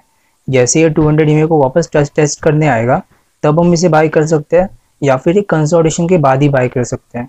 लेकिन अगर आप 200 EMA के आसपास ही बाई कर सकते हो, तब भी कोई प्रॉब्लम नहीं है। तब आपका रिस्क टू रिवॉर्ड रेशियो काफ़ी अच्छा साबित हो सकता है। तब अदानी पोर्ट्स के अंदर आपको वेट एंड वॉच करना है कैसी मूवमेंट आती है। लेकिन अभी तक ये करेक्शन पूरी तरह से ख़त्म नहीं हुई। टाइम वाइज करेक्शन बची है, प्राइस वाइज करेक्शन पूरी हो चुकी है। जेके पेपर का चार्ट देख लेते हैं। ये जेके पेपर का डेली चार्ट है। डेली चार्ट के अंदर अगस्त से लेकर अभी तक ये करेक्शन कर रहा था। 200 EMA पर आ चुका है सपोर्ट लेने। जैसे ही यहाँ पर एक कंसोलिडेशन होगी, ब्रेकआउट आएगा, तब हम इसे बाय कर सकते हैं लॉन्ग टर्म के लिए भी और शॉर्ट टर्म के लिए भी। और अगर आप पेपर की इंडस्ट्री की बात करो, तो बहुत सारे कंट्रीज या फिर इंडिया में प्लास्टिक के ऊपर बैन लगना या प्लास्टिक का यूसेज थोड़ा कम करना, ये थोड़ा काम हो रहा है। तो प्लास्टिक का यूसेज जैसे ही कम होगा, पेपर की डिमांड और थोड़ी सी बढ़ सकती है। तो पेपर के अंदर जैसे डिमांड बढ़ती है, इसमें भी सेल्स और प्रॉफिट ग्रो हो सकते हैं। तब आप पेपर को बाय कर सकते हो लॉन्ग टर्म के लिए भी। तब जेके पेपर काफ़ी अच्छा स्टॉक साबित हो सकता है लॉन्ग टर्म के लिए। तो फाइनेंस के स्टॉक देख लेते हैं। सबसे पहले बजाज फाइनेंस और बजाज फिनसर्व के स्टॉक देख लेते हैं। ये बजाज फिनसर्व का डेली चार्ट है। डेली चार्ट के अंदर आप देख सकते हो कि सितंबर से लेकर अभी तक ये करेक्शन कर रहा है। करेक्शन के अंदर उतने स्क्वीज नहीं हुए मूविंग एवरेजेस। हालांकि ये वन डे का चार्ट है, लेकिन ये वन डे के टाइम फ्रेम पर कंसोलिडेट नहीं कर रहा। ये कंसोलिडेट कर रहा है उसे छोटे टाइम फ्रेम के अंदर है। हो सकता है ये 3 आवर या 2 आवर के टाइम फ्रेम पर कंसोलिडेट कर रहा हो, तब आप इसका 3 आवर या 2 आवर का चार्ट देख सकते हो कैसे कंसोलिडेशन हो रही है। और जैसे इसके अंदर ब्रेकआउट आएगा, हम इसे मान सकते हैं लॉन्ग टर्म के लिए बाय कर सकते हैं। बजाज फाइनेंस और बजाज फिनसर्व दोनों ही काफ़ी अच्छे स्टॉक है लॉन्ग टर्म के लिए, लेकिन ये पहले ही काफ़ी अच्छे रिटर्न दे चुके हैं। तो हो सकता है इसके अंदर थोड़ी सी अंडर परफॉर्मेंस हो सकती हो। अगर आप इंफ्रास्ट्रक्चर से कंपेयर करो, तब इसमें अंडर परफॉर्मेंस हो सकती है, लेकिन ये फिर भी अच्छे रिटर्न दे सकते हैं। शॉर्ट टर्म के लिए आप इसे बाय कर सकते हो। लॉन्ग टर्म के लिए हालांकि अब दूसरे ऑप्शंस मौजूद है, लेकिन लॉन्ग टर्म के लिए भी आपको लॉस नहीं देंगे, सिर्फ अंडर परफॉर्मेंस हो सकती है। बजाज फाइनेंस का चार्ट देख लेते हैं। ये बजाज फाइनेंस का डेली चार्ट है। इसमें भी सितंबर से ही करेक्शन शुरू हो गई। बजाज फाइनेंस और बजाज फिनसर्व दोनों में सितंबर से करेक्शन शुरू हो गई। करेक्शन में हालांकि ये 4 आवर के नीचे आ चुका है, लेकिन अभी तक इसमें कंसोलिडेशन कहाँ पर होगी उसमें डिसाइड करना है। तो बजाज फाइनेंस और बजाज फिनसर्व दोनों के अंदर में वेट एंड वॉच करना है कि कैसी मूवमेंट आती है, कंसोलिडेशन कहाँ पर होती है, ब्रेकआउट कैसे आता है, तब हम इसे डिसाइड करेंगे कैसे बाय करना है इसको। श्रीराम ट्रांसपोर्ट का चार्ट देख लेते हैं। ये श्रीराम ट्रांसपोर्ट का डेली चार्ट है। मार्च से लेकर नवंबर तक ये कंसोलिडेशन कर रहा था, ब्रेकआउट भी आ चुका है, ऊपर भी निकल चुका है, और ऊपर जाने का फिर से नीचे आ चुका था। जैसे ही निफ्टी के अंदर थोड़ा सा फॉल आ गया, ये भी नीचे आ चुका था। तो इसमें भी कंसोलिडेशन हो सकती है छोटे टाइम फ्रेम के अंदर, हम इसे भी बाई कर सकते हैं। अगर आप इसका लॉन्ग टर्म का चार्ट देखो, तो 2018 से लेकर अभी तक ये कंसोलिडेशन कर रहा था, ब्रेकआउट आ चुका है, हम इसको लॉन्ग टर्म के लिए बाय कर सकते हैं। इन्फोएज यानी कि Naukri.com चार्ट देख लेते हैं। इसका वन डे का चार्ट है। 2021 के स्टार्टिंग से ही ऑलमोस्ट ये मई तक करेक्शन कर रहा था। हमने यहाँ पर जो ट्रेंड लाइन मार्क की हुई है, प्रीवियसली हमने अपने वीडियोस में अपलोड किया हुआ था कि जैसे ये ट्रेंड लाइन पार करेगा, आप इसे बाय कर सकते हो शॉर्ट टर्म के लिए भी और लॉन्ग टर्म के लिए भी। तब किसने किसने इसे बाय किया हुआ है मुझे कमेंट में ज़रूर बताइएगा। इसमें अपमूव भी आ गई, थोड़ा ऊपर भी निकल चुका है, लेकिन ऊपर निकलने के बाद फिर से इसमें करेक्शन में एंटर कर सकता है। अब करेक्शन हो सकती है वन डे के टाइम फ्रेम पर, और कोई भी स्टॉक अगर वन डे के टाइम फ्रेम पर करेक्शन कर रहा है, तब उस करेक्शन को पूरा होने में मिनिमम 6-8 महीने तो लगने चाहिए। जैसे ये करेक्शन पूरी हो जाती है, तब हम इसे बाय कर सकते हैं लॉन्ग टर्म के लिए और शॉर्ट टर्म के लिए। मैं अपने टेलीग्राम चैनल पे और यूट्यूब चैनल पे अपडेट कर दूंगा जैसे इसमें कोई करेक्शन पूरी होती है।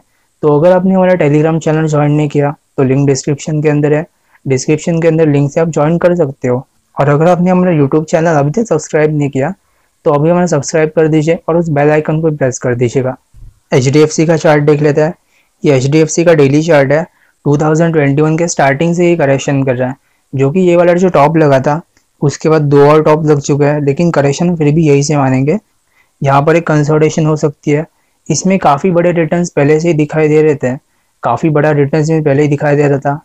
ये काफ़ी निफ्टी को आउट परफॉर्म कर रहा था। अगर आप फाइनेंस सेक्टर और बैंकिंग सेक्टर को कंपेयर करो तो पहले आउट परफॉर्मर रह चुका है, तो अभी अंडर परफॉर्मर हो सकता है। तो लॉन्ग टर्म के लिए HDFC को बाय करना यहाँ से एक अच्छा ऑप्शन नहीं है। हालांकि ये भी आपको लॉस नहीं देगा बजाज ब्रदर्स की तरह, लेकिन अभी भी ऐसे बाय नहीं कर सकते। आपको बहुत सारे अलग अलग ऑप्शंस मौजूद है, जैसे कि इंफ्रास्ट्रक्चर, मेटल, वो काफ़ी आउट परफॉर्म कर सकते हैं। तो HDFC को आप शॉर्ट टर्म के लिए बाय कर सकते हो, जैसे ये करेक्शन खत्म होती है तब। क्राइसिल का चार्ट देख लेते हैं। ये क्राइसिल का 3 ईयर का चार्ट है। ये अगस्त से लेकर अभी तक करेक्शन कर रहा है। बीच में इसने ऊपर जाने की भी कोशिश की थी, लेकिन बाद में फिर से नीचे आ चुका है। तो अभी भी ये कंसोलिडेशन दे सकता है, कंसोलिडेशन और ब्रेकआउट आ सकता है, तब हम इसे बाय कर सकते हैं लॉन्ग टर्म के लिए। अगर आप इसका बड़ा चार्ट देखो, लाइन के लॉन्ग टर्म का चार्ट, 2015 से लेकर 2021 तक ये करेक्शन कर रहा था। वो करेक्शन तो पूरी हो चुकी है, उसके बाद अपमूव भी आ चुकी है, और अपमूव आने के बाद फिर से छोटी करेक्शन के अंदर एंटर कर चुका है, और छोटी करेक्शन अब जाकर पूरी हो सकती है, तब हम इसे बाय कर सकते हैं लॉन्ग टर्म के लिए। अभी भी खराब टाइम नहीं है, हालांकि थोड़ा सा ऊपर ही आ चुका है, लेकिन अभी भी हम इसे बाय कर सकते हैं शॉर्ट टर्म के लिए और लॉन्ग टर्म के लिए भी। कैस्ट्रॉल इंडिया का चार्ट देख लेते हैं। ये कैस्ट्रॉल इंडिया का मंथली चार्ट है। इसमें 2015 से लेकर अभी तक करेक्शन चल रही थी। मूविंग एवरेजेस के नीचे आ चुका था, नीचे हालांकि ये सस्टेन कर चुका था, लेकिन अभी जाके चांसेस दिखाई दे रहा है कि ये ऊपर आ सकता है। जैसे ही ब्रेकआउट आता है 176 का आपका इंतजार नहीं करना। अगर जैसे ही 50 EMA और 200 EMA जो कि आसपास आ चुके हैं, जैसे ही मूविंग एवरेजेस के ऊपर ये टिक चुका है, आप उसके बाद ही ब्रेकआउट इसे मान सकते हो लॉन्ग टर्म के लिए, और तभी भी ऐसे ट्रेड ले सकते हो। और जो भी कैंडल का लो होगा उस टाइम हम उसे स्टॉप लॉस लगा सकते हैं। जैसे इसके अंदर ब्रेकआउट आएगा मंथली टाइम फ्रेम के अंदर, आपको पूरे मंथ की क्लोजिंग का इंतजार करना है। जैसे ही पूरे मंथ की क्लोजिंग होती है, मंथली कैंडल फॉर्म हो जाएगी, और तभी हम इसे ब्रेकआउट कंफर्म मानेंगे। तभी तो हम इसे ब्रेकआउट कंफर्म नहीं मान सकते। MGL का चार्ट देख लेते हैं। ये MGL का वीकली चार्ट है। 2018 से लेकर अभी तक करेक्शन कर रहा था। गैस सेक्टर हालांकि थोड़ा सा वीक दिखाई दे रहा है। अगर आप MGL, गेल, इंद्रप्रस्थ गैस इनको कंपेयर करो तो काफ़ी बड़े रिटर्न्स इसमें दिखाई नहीं दे। हालांकि थोड़ा नीचे आ चुका है, और करेक्शन और थोड़ा बढ़ाने का चांसेस दिखाई दे रहा है। ये MGL का वीकली चार्ट है। वीकली चार्ट को कंपेयर करो, अब थोड़ा सा नीचे आ चुका है। जो हमने 1200 के लेवल की बात की थी कि यहाँ पर जैसे ब्रेकआउट आता है तो हम इसे बाय कर सकते हैं। ब्रेकआउट तो हालांकि अभी तक आया नहीं, तब हमने इसे बाय भी नहीं किया। लेकिन हमने जो सपोर्ट यहाँ पर मार्क की ऑलमोस्ट 770 के आसपास, जैसे ये सपोर्ट तक आता है तब हम इसे बाय कर सकते हैं लॉन्ग टर्म के लिए भी और शॉर्ट टर्म के लिए भी। शॉर्ट टर्म के लिए बाय करना काफ़ी अच्छा स्टॉक साबित नहीं हो सकता, क्योंकि एक रेंज के अंदर काम कर रहा है। तो रेंज के अंदर जैसे ही ऊपर जाएगा हम इसे ब्रेकआउट मान सकते हैं। और अगर आपने एकदम नीचे बाय किया हो शॉर्ट टर्म में 773 के आसपास अगर ये आ जाता है, तब हम इसे बाय कर सकते हैं। वहाँ पर हम वेट एंड वॉच करेंगे कि कैसी मूवमेंट आती है और कैसे ये परफॉर्म करता है। इंद्रप्रस्थ गैस का चार्ट देख लेते हैं। ये IGL का डेली चार्ट है। 2021 के स्टार्टिंग से ही करेक्शन कर रहा है। मूविंग एवरेजेस के एकदम नीचे आ चुका है। हालांकि ये वीकली टाइम फ्रेम पर एंटर कर चुका है या नहीं कर चुका, उसके ऊपर एक कंफ्यूजन है, लेकिन ये डेली टाइम फ्रेम पे नीचे तो आ चुका है। वीकली टाइम फ्रेम पर एंटर करना है या नहीं करना, उसमें हम बाद में डिस्कस करेंगे कि उसके अंदर वेट एंड वॉच करने की ज़रूरत है। तो ये भी नीचे आ चुका है, और इसमें भी अंडर परफॉर्मेंस दिखाई दे रही है निफ्टी से। गुजरात गैस का चार्ट देख लेते हैं। ये चार्ट काफ़ी स्ट्रांग है अगर आप बाकी दोनों से कंपेयर करो तो।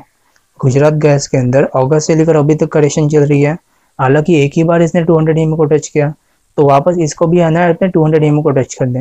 हालांकि ये लीडर स्टॉक है, उन बाकियों से कंपेयर कर दो तो इसके अंदर करेक्शन थोड़ी सी कम है, लेकिन इसको भी अगर 200 EMA पर आना है, कंसोलिडेशन होगी, मूविंग एवरेज स्क्वीज होंगे, तभी हम माने करेक्शन पूरी हो गई। तब तक हम करेक्शन पूरी नहीं मान सकते। गेल का चार्ट देख लेते हैं। ये गेल का मंथली चार्ट है। 2008 में जो फॉल आया था वहाँ से लेकर अभी तक ये करेक्शन कर रहा है। मूविंग एवरेजेस अभी तक इसके भी नज़दीक नहीं आए, तो इसको भी अपने 200 EMA पर वापस आना है, कंसोलिडेशन होगी। इसको भी वेट एंड वॉच करने की ज़रूरत है कि कैसी मूवमेंट आती है, या फिर निफ्टी के अंदर कैसी मूवमेंट आती है, तब हम इसे डिसाइड करेंगे कि इसे बाय करना है, होल्ड करना है, या फिर इग्नोर करना है, या फिर इसे वेट एंड वॉच करना है। थोड़े टाइम बाद हम इसे डिस्कस करेंगे कि इसमें कैसी मूवमेंट आती है।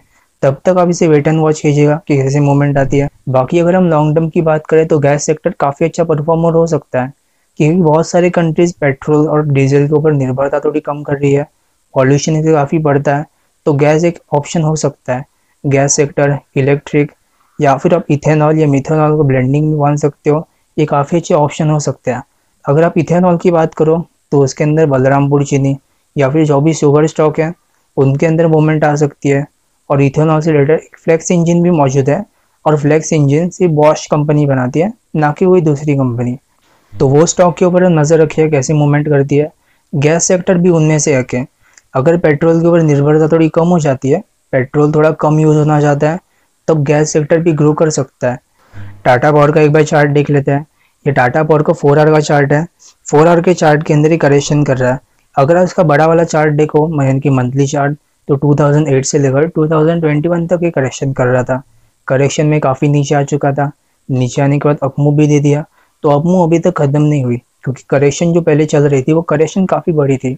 और इतनी बड़ी करेक्शन बड़ी होने के बाद तो इतनी सी अपमूव के अंदर बुल मार्केट ख़त्म नहीं होती। इसमें काफ़ी बड़ी बुल मार्केट अभी बाकी है, तब हम इसे बाय कर सकते हैं लॉन्ग टर्म के लिए। लेकिन अगर छोटे टाइम फ्रेम की बात करो तो ये करेक्शन कर रहा है छोटे टाइम फ्रेम के अंदर। जैसे ये वाली करेक्शन पूरी होती है, हम इसे शॉर्ट टर्म के लिए और लॉन्ग टर्म के लिए बाय कर सकते हैं। रिलायंस का चार्ट देख लेते हैं। रिलायंस का चार्ट देखना काफ़ी इंपॉर्टेंट है। अगर हम निफ्टी से कंपेयर करो, हमने यहाँ पर शॉर्ट टर्म में स्मॉल कैप की बात की हुई थी कि स्मॉल कैप ने ऑल टाइम हाई के आसपास भी जा सकता है और उससे थोड़ा ऊपर भी जा सकता है और बाद में नीचे आएगा। तो स्मॉल कैप के अंदर तो रिलायंस इंक्लूड नहीं है, रिलायंस इंक्लूड है निफ्टी के अंदर। तो निफ्टी के अंदर हो सकता है कंसोलिडेशन होगी, तो रिलायंस के अंदर भी एक कंसोलिडेशन हो सकती है। रिलायंस हमने 4 आवर के टाइम फ्रेम पर कंसोलिडेट कर रहा है। जैसे इस कंसोलिडेशन का ब्रेकआउट आएगा, हम इसे बाय कर सकते हैं लॉन्ग टर्म के लिए भी, शॉर्ट टर्म के लिए भी। हालांकि हम पहले से ही बात कर रहे थे कि आप इसे बाय कर सकते हो। ऑलमोस्ट 2200 के लेवल पर इसे बात कर रहे थे कि इसे बाय करना चाहिए। तब किसने किसने रिलायंस बाय किया, मुझे कमेंट में ज़रूर बताइएगा। ओएनजीसी का चार्ट देख लेते हैं। ये ओएनजीसी का मंथली चार्ट है। इसमें 2008 से लेकर अभी तक करेक्शन कर रही थी। हालांकि ये 200 EMA के नीचे आ चुका था। अगर कोई भी स्टॉक मंथली टाइम फ्रेम पर 200 EMA के नीचे आ चुका है, तब हम उसे इग्नोर लिस्ट में डालेंगे। यानी कि वो स्टॉक हमें बिल्कुल भी नहीं देखना, उसके अंदर कोई ट्रेड नहीं लेना, ना तो उसे बाय करना है और ना तो उसे सेल करना है, क्योंकि वो स्टॉक हमारे इग्नोर लिस्ट के अंदर है। वो स्टॉक हमें हमेशा इग्नोर कर देना है, ना तो हमें बाय करना है और ना तो सेल। लेकिन अभी जाकर ये 200 EMA के ऊपर आ चुका है। ऊपर आने के बाद फिर से खड़ा हो चुका है। तो एक बार इसका 4 आवर का चार्ट देख लेते हैं। ये 4 आवर का चार्ट है। 4 आवर के चार्ट के अंदर ये 200 EMA आ चुका है, सपोर्ट भी ले चुका है वहाँ पर। अगर यहीं पर ये कंसोलिडेट कर जाता है, ये वाला लो नहीं कटता, तब ये मान सकते हैं करेक्शन पूरी हो चुकी है। करेक्शन के अंदर ये मंथली टाइम फ्रेम की करेक्शन पूरी करेगा, ना कि 4 आवर के टाइम फ्रेम पर। अगर 4 आवर के टाइम फ्रेम पर ब्रेकआउट आ जाता है और ये वाला हाई भी कट जाता है उसके बाद, तब हम मान सकते हैं कि जो मंथली टाइम फ्रेम पर करेक्शन चल रही थी वो करेक्शन पूरी हुई है, ना कि ये छोटी वाली करेक्शन। और अगर हम इन जनरल पीएसयू स्टॉक की बात करें, जैसे कि Concor, BPCL, ONGC, bank of Baroda या फिर सेल, हिंदुस्तान कॉपर, ये सारे स्टॉक डिसइन्वेस्टमेंट के लिस्ट में सबसे टॉप लेवल पे मौजूद है। तो जैसे इसके अंदर डिसइन्वेस्टमेंट होती है या फिर गवर्नमेंट कोई भी स्टेक इसमें से बेच देती है, तब इसमें काफ़ी बड़ी बुल मार्केट हमें दिखाई दे सकती है। काफ़ी बड़ी वैल्यू अनलॉकिंग होगी इसके अंदर, क्योंकि बहुत टाइम से अंडर परफॉर्म कर रहे थे, क्योंकि ये गवर्नमेंट के हाथ में थे। जैसे ही प्राइवेट के अंदर आ जाएंगे, तब इसमें बुल मार्केट स्टार्ट हो जाएगी और इसमें काफ़ी बड़े रिटर्न्स आपको दिखाई दे सकते हैं। इलेक्ट्रॉनिक के चार्ट देख लेते हैं। सबसे पहले हम फिनोलेक्स केबल का चार्ट देखेंगे। ये फिनोलेक्स केबल का वीकली चार्ट है। 2018 से 21 तक करेक्शन कर रहा था। आपने बहुत बार नोटिस किया होगा, बहुत सारे मिड कैप और स्मॉल कैप स्टॉक्स हैं, उनके अंदर 2018 में ही करेक्शन शुरू हो गई, ना तो उससे पहले ना तो उससे बाद। अगर हम ऑटो स्टॉक की बात करें तो उसमें भी 2018 से ही करेक्शन शुरू हो गई। तो अगर आप मिड कैप और स्मॉल कैप का लॉन्ग टर्म का चार्ट देखो, तो उसके अंदर भी 2018 से आपको करेक्शन दिखाई देगी। 2018 से पहले वो काफ़ी बड़े बुल मार्केट के अंदर थे। तो 2018 के अंदर जैसे ही मिड कैप और स्मॉल कैप इंडेक्स के अंदर करेक्शन शुरू हो गई, स्टॉक भी करेक्ट करना शुरू हो गए और ये काफ़ी नीचे आ चुका है। अभी तक स्टॉक हालांकि बुरे रिकवर नहीं हुए, लेकिन मिड कैप और स्मॉल कैप इंडेक्स रिकवर हो चुका है। तो इंडेक्स हालांकि रिटर्न दे सकते हैं, लेकिन स्टॉक और भी ज़्यादा रिटर्न दे सकते हैं जो कि अंडर परफॉर्म कर रहे थे। तो फिनोलेक्स केबल उनमें से ही एक है।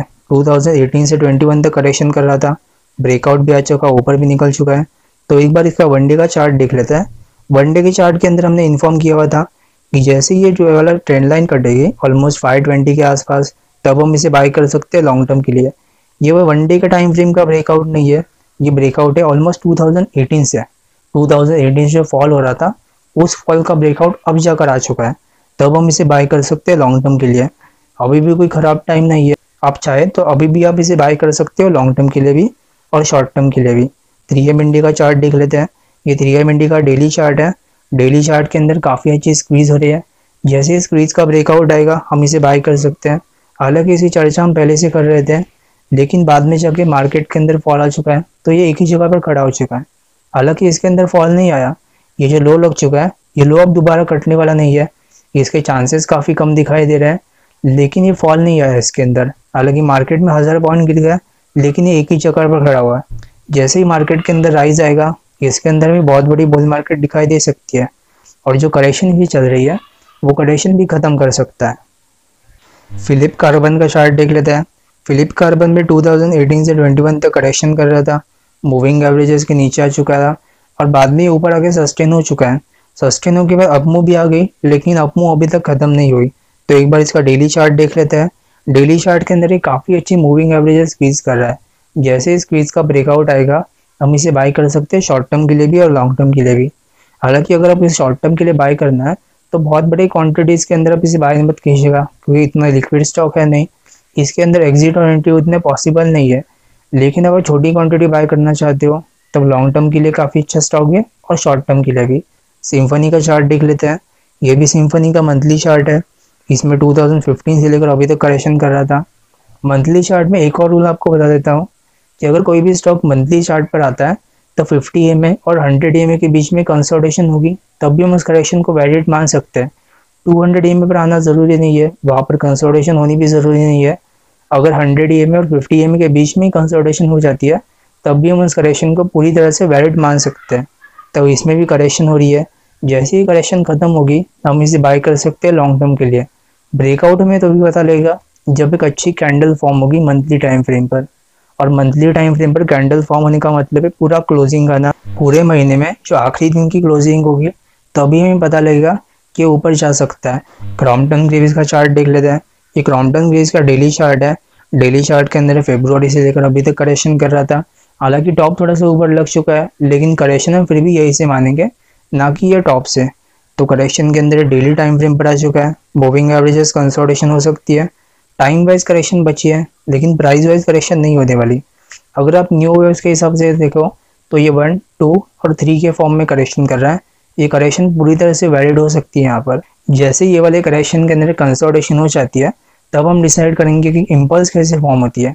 आगे आने जैसे में इम्पल्स फॉर्म होगी तब मैं ऐसे अपडेट कर दूंगा और आपको एक्सप्लेन भी कर दूंगा कि इम्पल्स कैसे फॉर्म होती है एक करेक्शन खत्म होने के बाद।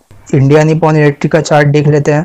ये भी 2018 से लेकर अभी तक करेक्शन कर रहा है। जैसे इसके अंदर ब्रेकआउट आएगा, लेकिन एक बात आप याद रखिएगा कि इंडिया निपॉन इलेक्ट्रिक एक लॉन्ग टर्म के लिए चार्ट है, ना कि शॉर्ट टर्म के लिए। सीमेंट स्टॉक देख लेते हैं। सीमेंट भी इंफ्रास्ट्रक्चर से रिलेटेड है, तो इंफ्रास्ट्रक्चर की तरह सीमेंट भी उतने ही इंपॉर्टेंट है। सीमेंट भी आने वाले टाइम में आउट परफॉर्म कर सकते हैं निफ्टी को। तो सबसे पहले HL का चार्ट देख लेते हैं। ये HL का डेली चार्ट है। डेली चार्ट के अंदर ये करेक्शन कर रहा है, 200 EMA पर आ चुका है। अगस्त के अंदर ये टॉप लग चुका है, वहाँ पर हम करेक्शन की स्टार्टिंग मानेंगे, और यहाँ पर प्राइस वाइज करेक्शन पूरी हो सकती है। प्राइस वाइज करेक्शन पूरी हो चुकी है, टाइम बचा हो सकता है। अब टाइम बचा होने का मतलब ये है कि कंसोलिडेशन बाकी है। जैसे ये कंसोलिडेशन होगी मूविंग एवरेजेस स्क्वीज हो जाएंगे, उसके बाद जो ब्रेकआउट आएगा तब हम इसे बाय कर सकते हैं लॉन्ग टर्म के लिए भी और शॉर्ट टर्म के लिए भी। श्री सीमेंट का एक बार चार्ट देख लेते हैं। ये श्री सीमेंट का डेली चार्ट है। हमने यहाँ पर जो सपोर्ट लाइन मार्क की हुई है, ये सपोर्ट लाइन को रिट्रेस कर रहा है। जैसे ही बाकी सीमेंट स्टॉक के अंदर अपमूव आ जाती है हम इसे भी बाय कर सकते हैं। हालांकि अभी भी बाय करना कोई बुरी बात नहीं है, या फिर अभी भी काफ़ी अच्छा स्टॉक है, रिस्क टू रिवॉर्ड रेशो काफ़ी अच्छा है, लेकिन अभी बाय करना उतना सेफ नहीं है, क्योंकि बाकी जो सीमेंट स्टॉक है जैसे कि ACC, अंबुजा, अल्ट्राटेक, उनके भी चार्ट डिस्कस करेंगे, तभी आपको पता लग जाएगा कि श्री सीमेंट को अभी क्यों नहीं बाय करना चाहिए। तो एक बार अल्ट्राटेक सीमेंट का चार्ट देख लेते हैं। ये अल्ट्राटेक सीमेंट का डेली चार्ट है। डेली चार्ट में अगस्त से लेकर अभी तक ये करेक्शन कर रहा है। हालांकि ये डेली चार्ट पे करेक्शन कर रहा है या 4 आवर के चार्ट पे करेक्शन कर रहा है, उस पर एक कन्फ्यूजन है। अगर ये 4 आवर के टाइम फ्रेम पर करेक्शन कर रहा है तो श्री सीमेंट अभी बाय करना कोई प्रॉब्लम नहीं है। ये 4 आवर के टाइम फ्रेम में करेक्शन हो सकती है पूरी, लेकिन अगर ये करेक्शन और बढ़ाना चाहता है तभी ये वाला लो भी कट सकता है, और ये वाला लो कटने के बाद 200 EMA पर आ सकता है सपोर्ट लेने। अगर ये 200 EMA पर आ जाता है सपोर्ट लेने, तब टाइम वाइज करेक्शन और प्राइस वाइज करेक्शन दोनों ही एक्सटेंड होगी। अगर दोनों करेक्शन एक्सटेंड होगी तो करेक्शन इसके अंदर बची हुई है, तब हम इसे बाय नहीं कर सकते अभी के अभी, लेकिन लॉन्ग टर्म के लिए फिर भी ये काफ़ी अच्छा स्टॉक है। एसीसी का चार्ट देख लेते हैं। एसीसी और अंबुजा दोनों के स्टॉक काफ़ी सिमिलर है चार्ट के हिसाब से। उसमें भी और ये वाला लो नहीं कटता, 4 आवर के टाइम फ्रेम पर ये कंसोलिडेट कर जाता है एसीसी, तब भी कोई प्रॉब्लम नहीं है। लेकिन ये अगर नीचे आ जाता है कंसोलिडेशन करने, तो टाइम वाइज करेक्शन और प्राइस वाइज करेक्शन दोनों ही इसके अंदर इंक्रीज हो सकती है। तब हम इसे वेट एंड वॉच करेंगे कैसी मूवमेंट आती है। एसीसी और अल्ट्राटेक सीमेंट दोनों ही लीडर स्टॉक है, तो दोनों में कैसी मूवमेंट आती है उसके रिलेटेड हम सेक्टर में मूवमेंट भी अज्यूम कर सकते हैं। अंबुजा का चार्ट देख लेते हैं। ये अंबुजा का डेली चार्ट है। डेली चार्ट के अंदर इसमें भी अगस्त से ही करेक्शन शुरू हो गई। आपने ये नोटिस किया होगा कि अल्ट्राटेक सीमेंट, एसीसी, अंबुजा या फिर एचआईएल चारों में ही अगस्त से ही करेक्शन शुरू हो गई, ना तो उससे पहले ना तो उसके बाद। करेक्शन ऑलमोस्ट एक साथ ही शुरू हो चुके हैं। लेकिन अगर हम अल्ट्राटेक और अंबुजा से कंपेयर करें तो इन दोनों में तो कंफ्यूजन है कि ये 4 आवर पे है या 1 डे पर है। लेकिन अंबुजा तो 4 आवर के टाइम फ्रेम पर नहीं है। इसमें पूरी तरह से कंफर्मेशन आ चुकी है कि ये 1 डे के टाइम फ्रेम पर आ रहा है कंसल्टेशन करने, और कंसल्टेशन के अंदर अभी तक इसमें बहुत टाइम बचा हुआ है। तो टाइम बचा हुआ है, प्राइस पूरा हो चुका है। अल्ट्राटेक और एसीसी के अंदर वेट एंड वॉच करना है कि कैसी मूवमेंट आती है। लेकिन अंबुजा के अंदर टाइम बचा है, प्राइस पूरा हो चुका है। तो वापस श्री सीमेंट के ऊपर लौट आता है। तो श्री सीमेंट की हमने बात की हुई थी कि रिस्क टू रिवॉर्ड रेशो काफ़ी अच्छा है, लेकिन अगर बाकी स्टॉक नहीं चलते तो ये स्टॉक भी कंसोलिडेशन हो सकती है। प्राइस वाइज करेक्शन तो इसकी भी पूरी हो सकती है, लेकिन टाइम और थोड़ा लग सकता है। रैमको सीमेंट का चार्ट देख लेते हैं। रैमको सीमेंट और श्री सीमेंट का चार्ट काफ़ी सिमिलर है। ये भी एक ट्रेंड लाइन पे सपोर्ट ले रहा है।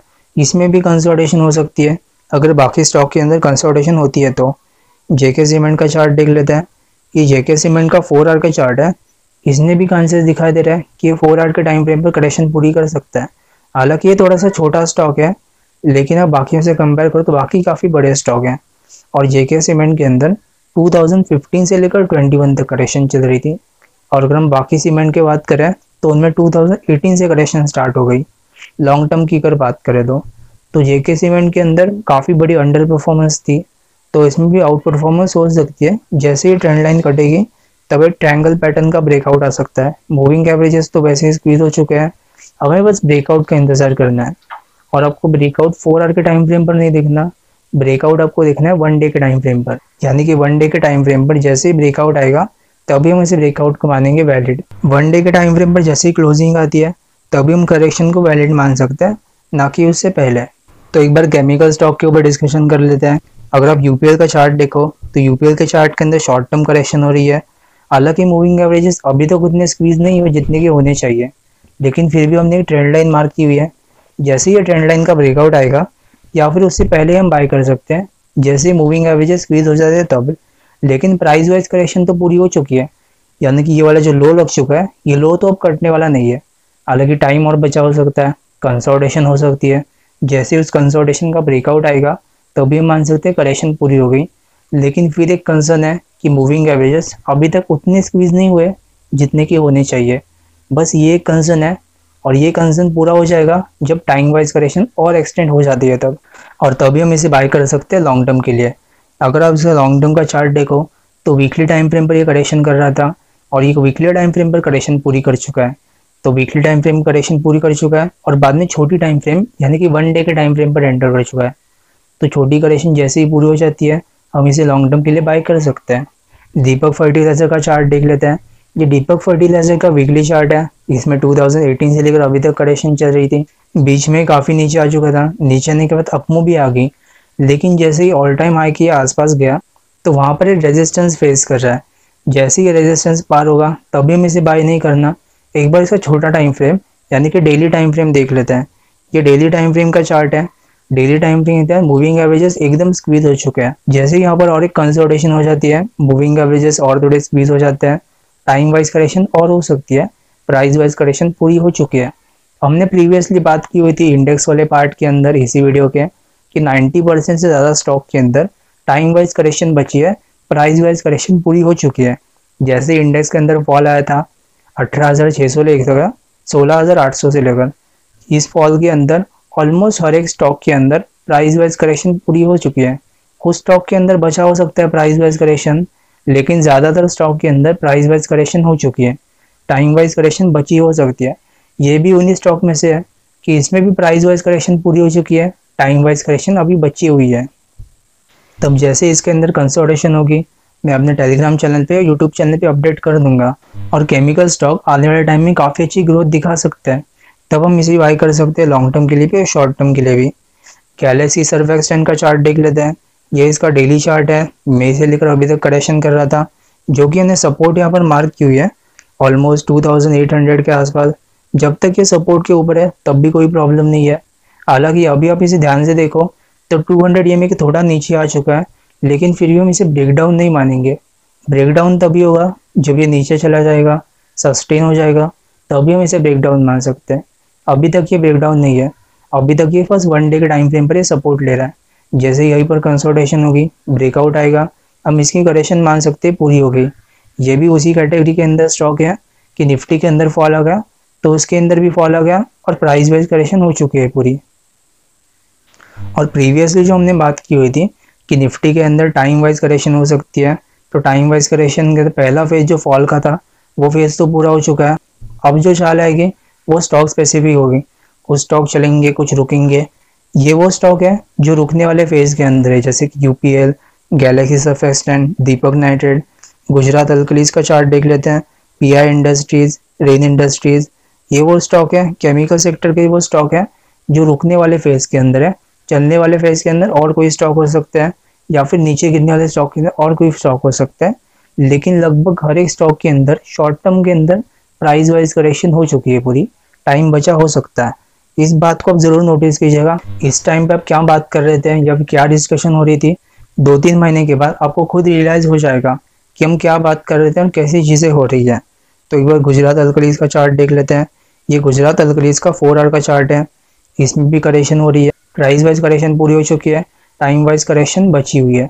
तो जैसे ही कंसोलिडेशन होगी तो हम इसे भी बाई कर सकते हैं लॉन्ग टर्म के लिए। पीआई इंडस्ट्रीज का चार्ट देख लेते हैं। पीआई इंडस्ट्री की चर्चा हमने पहले भी की हुई थी कि इसमें प्राइस वाइज बची हुई है। जैसे कि थोड़ा सा ऊपर खड़ा हुआ था तब हमने बात की हुई थी कि एक बार इसको 200 EMA पर वापस आना है, कंसोलिडेशन होगी और ब्रेकआउट आएगा। तो 200 EMA पर आ चुका है, ये तो हम टिक मार्क हो चुका है कि 200 EMA पर आ चुका है, तो एक कंसोलिडेशन बाकी है। जैसे ही कंसोलिडेशन होगी हम मान सकते हैं करेक्शन पूरी हो चुकी है। रेन इंडस्ट्रीज का चार्ट देख लेते हैं। ये रेन इंडस्ट्रीज का डेली चार्ट है, इसमें भी करेक्शन हो रही है अगस्त से लेकर अभी तक। मूविंग एवरेजेस अभी तक उतने स्क्वीज नहीं हुए जितने की होने चाहिए। 2-3 बार इसने अभी तक टेस्ट नहीं किया 200 EMA को, तो एक बार इसको भी 200 EMA को टेस्ट करना है 2-3 बार। कंसोलिडेशन होगी, ब्रेकआउट आएगा और हम मान सकते हैं करेक्शन पूरी हो चुकी है इसके बाद। तब हम रेन इंडस्ट्रीज को भी शॉर्ट टर्म के लिए और लॉन्ग टर्म के लिए बाई कर सकते हैं। एलकेएमएस का चार्ट देख लेते हैं। ये एलकेएमएस का डेली चार्ट है। डेली चार्ट के अंदर हमने जो सपोर्ट लाइन मार्क की हुई थी ऑलमोस्ट 3100 के ऊपर, वो सपोर्ट अभी तक काम कर रही है। और जैसे ही इसमें कंसोलिडेशन होगी, ब्रेकआउट आएगा, हम इसे बाई कर सकते हैं लॉन्ग टर्म के लिए। आरती इंडस्ट्रीज का चार्ट देख लेते हैं। आरती इंडस्ट्रीज का चार्ट काफ़ी इंटरेस्टिंग है। इसमें मई से लेकर सितंबर तक करेक्शन चल रही थी, बाद में चक्कर ब्रेकआउट भी आ गया, अपमूव भी आ गई। लेकिन अपमूव आने के बाद नीचे निफ्टी में फॉल आना शुरू होगा और इसके अंदर भी फॉल आना शुरू हो गया। तो इसके अंदर जो फॉल आ चुका है वो फॉल आने के बाद और करेक्शन हो सकती है। अगर यहाँ से करेक्शन और ज़्यादा बढ़ती है तब ये करेक्शन प्राइस वाइज करेक्शन और टाइम वाइज दोनों ही एक्सटेंड हो सकती है। तब हम इसे नज़र रखेंगे, वेट एंड वॉच करेंगे कि इसमें कैसी मूवमेंट आती है। शुगर इंडस्ट्री के स्टॉक के बारे में डिस्कस कर लेते हैं। शुगर इंडस्ट्री काफ़ी इंपॉर्टेंट है, जैसे कि हमने पहले वीडियोस में बात की हुई थी, इस वीडियो में बात की है कि इथेनॉल और मिथेनॉल दोनों ही इंक्लूड हो सकते हैं और पेट्रोल को रिप्लेस कर सकते हैं या फिर पेट्रोल के अंदर ब्लेंड हो सकते हैं। दोनों की कंडीशन में अंदर पेट्रोल और डीजल को भी रिप्लेस करना ज़रूरी है और उसका यूसेज थोड़ा कम करना ज़रूरी है। एकदम पेट्रोल और डीजल को रिप्लेस नहीं कर सकते हैं, लेकिन उसका यूसेज थोड़ा सा कम कर सकते हो। और इस यूसेज कम करने का मतलब है इथेनॉल और मिथेनॉल, और दोनों ही शुगर से प्रोड्यूस होंगी। शुगर इंडस्ट्री काफ़ी अच्छी बुल मार्केट दिखाई दे सकती है इसके बाद। एक बार बलरामपुर चीनी का चार्ट देख लेते हैं। ये बलरामपुर चीनी का मंथली चार्ट है, आप इसे ध्यान से देखिएगा। 2006 से लेकर 21 तक ये करेक्शन कर रहा था, काफ़ी बड़ी करेक्शन कर रहा है। Cup and handle pattern form हुआ, ब्रेकआउट भी आ गया, ब्रेकआउट आने के बाद थोड़ा सा ये ऊपर आ चुका है। आप में से बहुत सारे लोग सोचते होंगे कि बहुत ज़्यादा ऊपर आ चुका है, इतना ऊपर नहीं आना चाहिए, लेकिन थोड़ा सा ही ऊपर आ चुका है, करेक्शन काफ़ी बड़ी हो चुकी है। तो इसके बाद जो अपमूव है वो भी थोड़ी सी ज़्यादा है।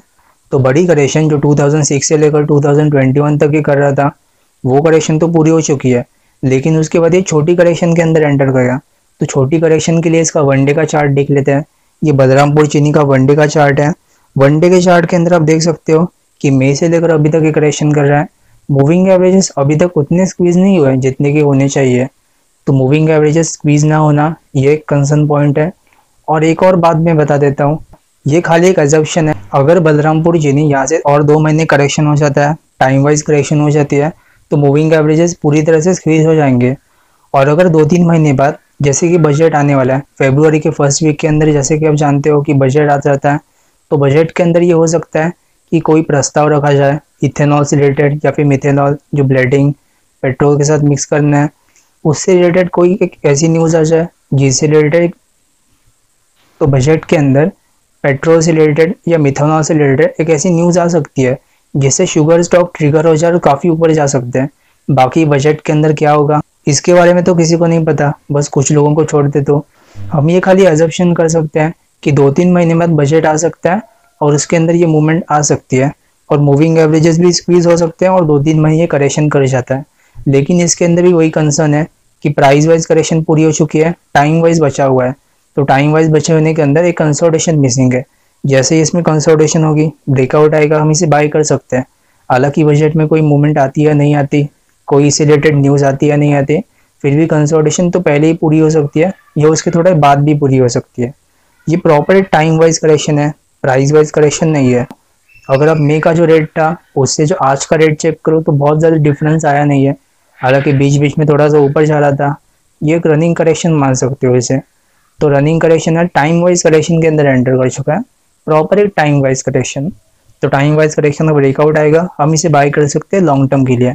शॉर्ट टर्म के लिए बाय नहीं करना, क्योंकि लॉन्ग टर्म में ये 16 साल की करेक्शन पूरी कर रहा है, तब 16 साल की करेक्शन अभी इसमें पूरी हो सकती है।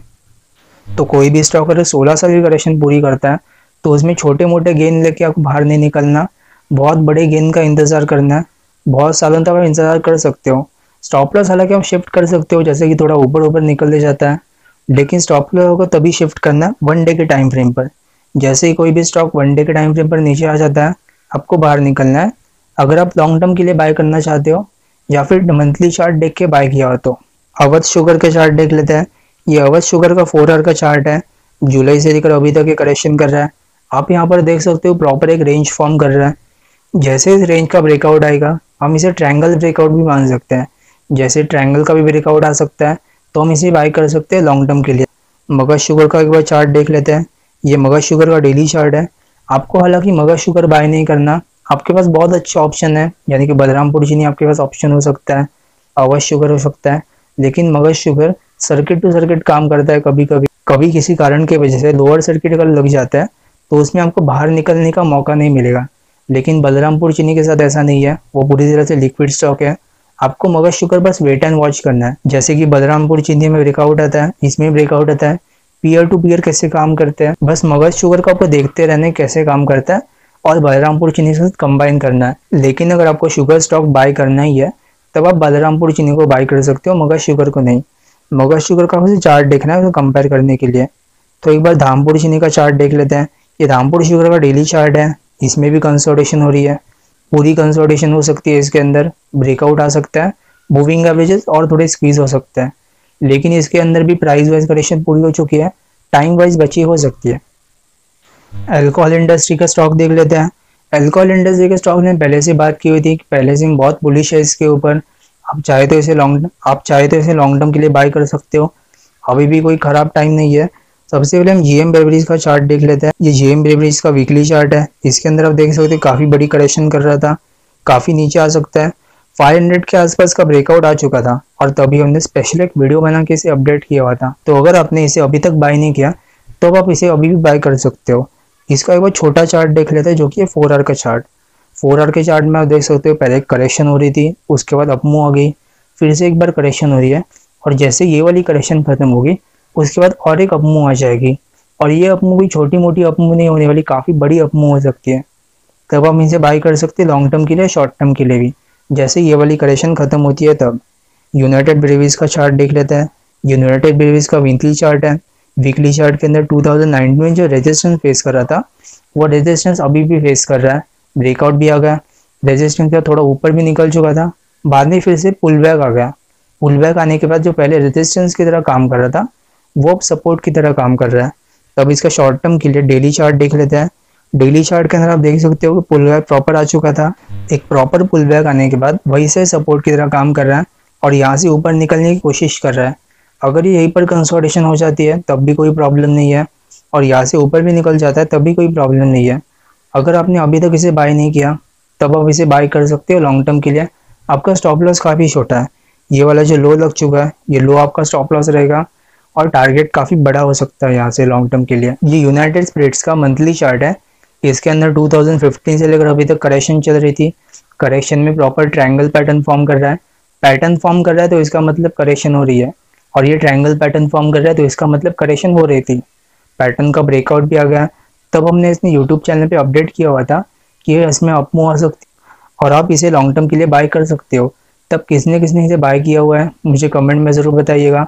और अगर आपने अभी तक इसे बाय नहीं किया तब हम इसे अभी भी बाय कर सकते हैं, लॉन्ग टर्म के लिए भी शॉर्ट टर्म के लिए भी।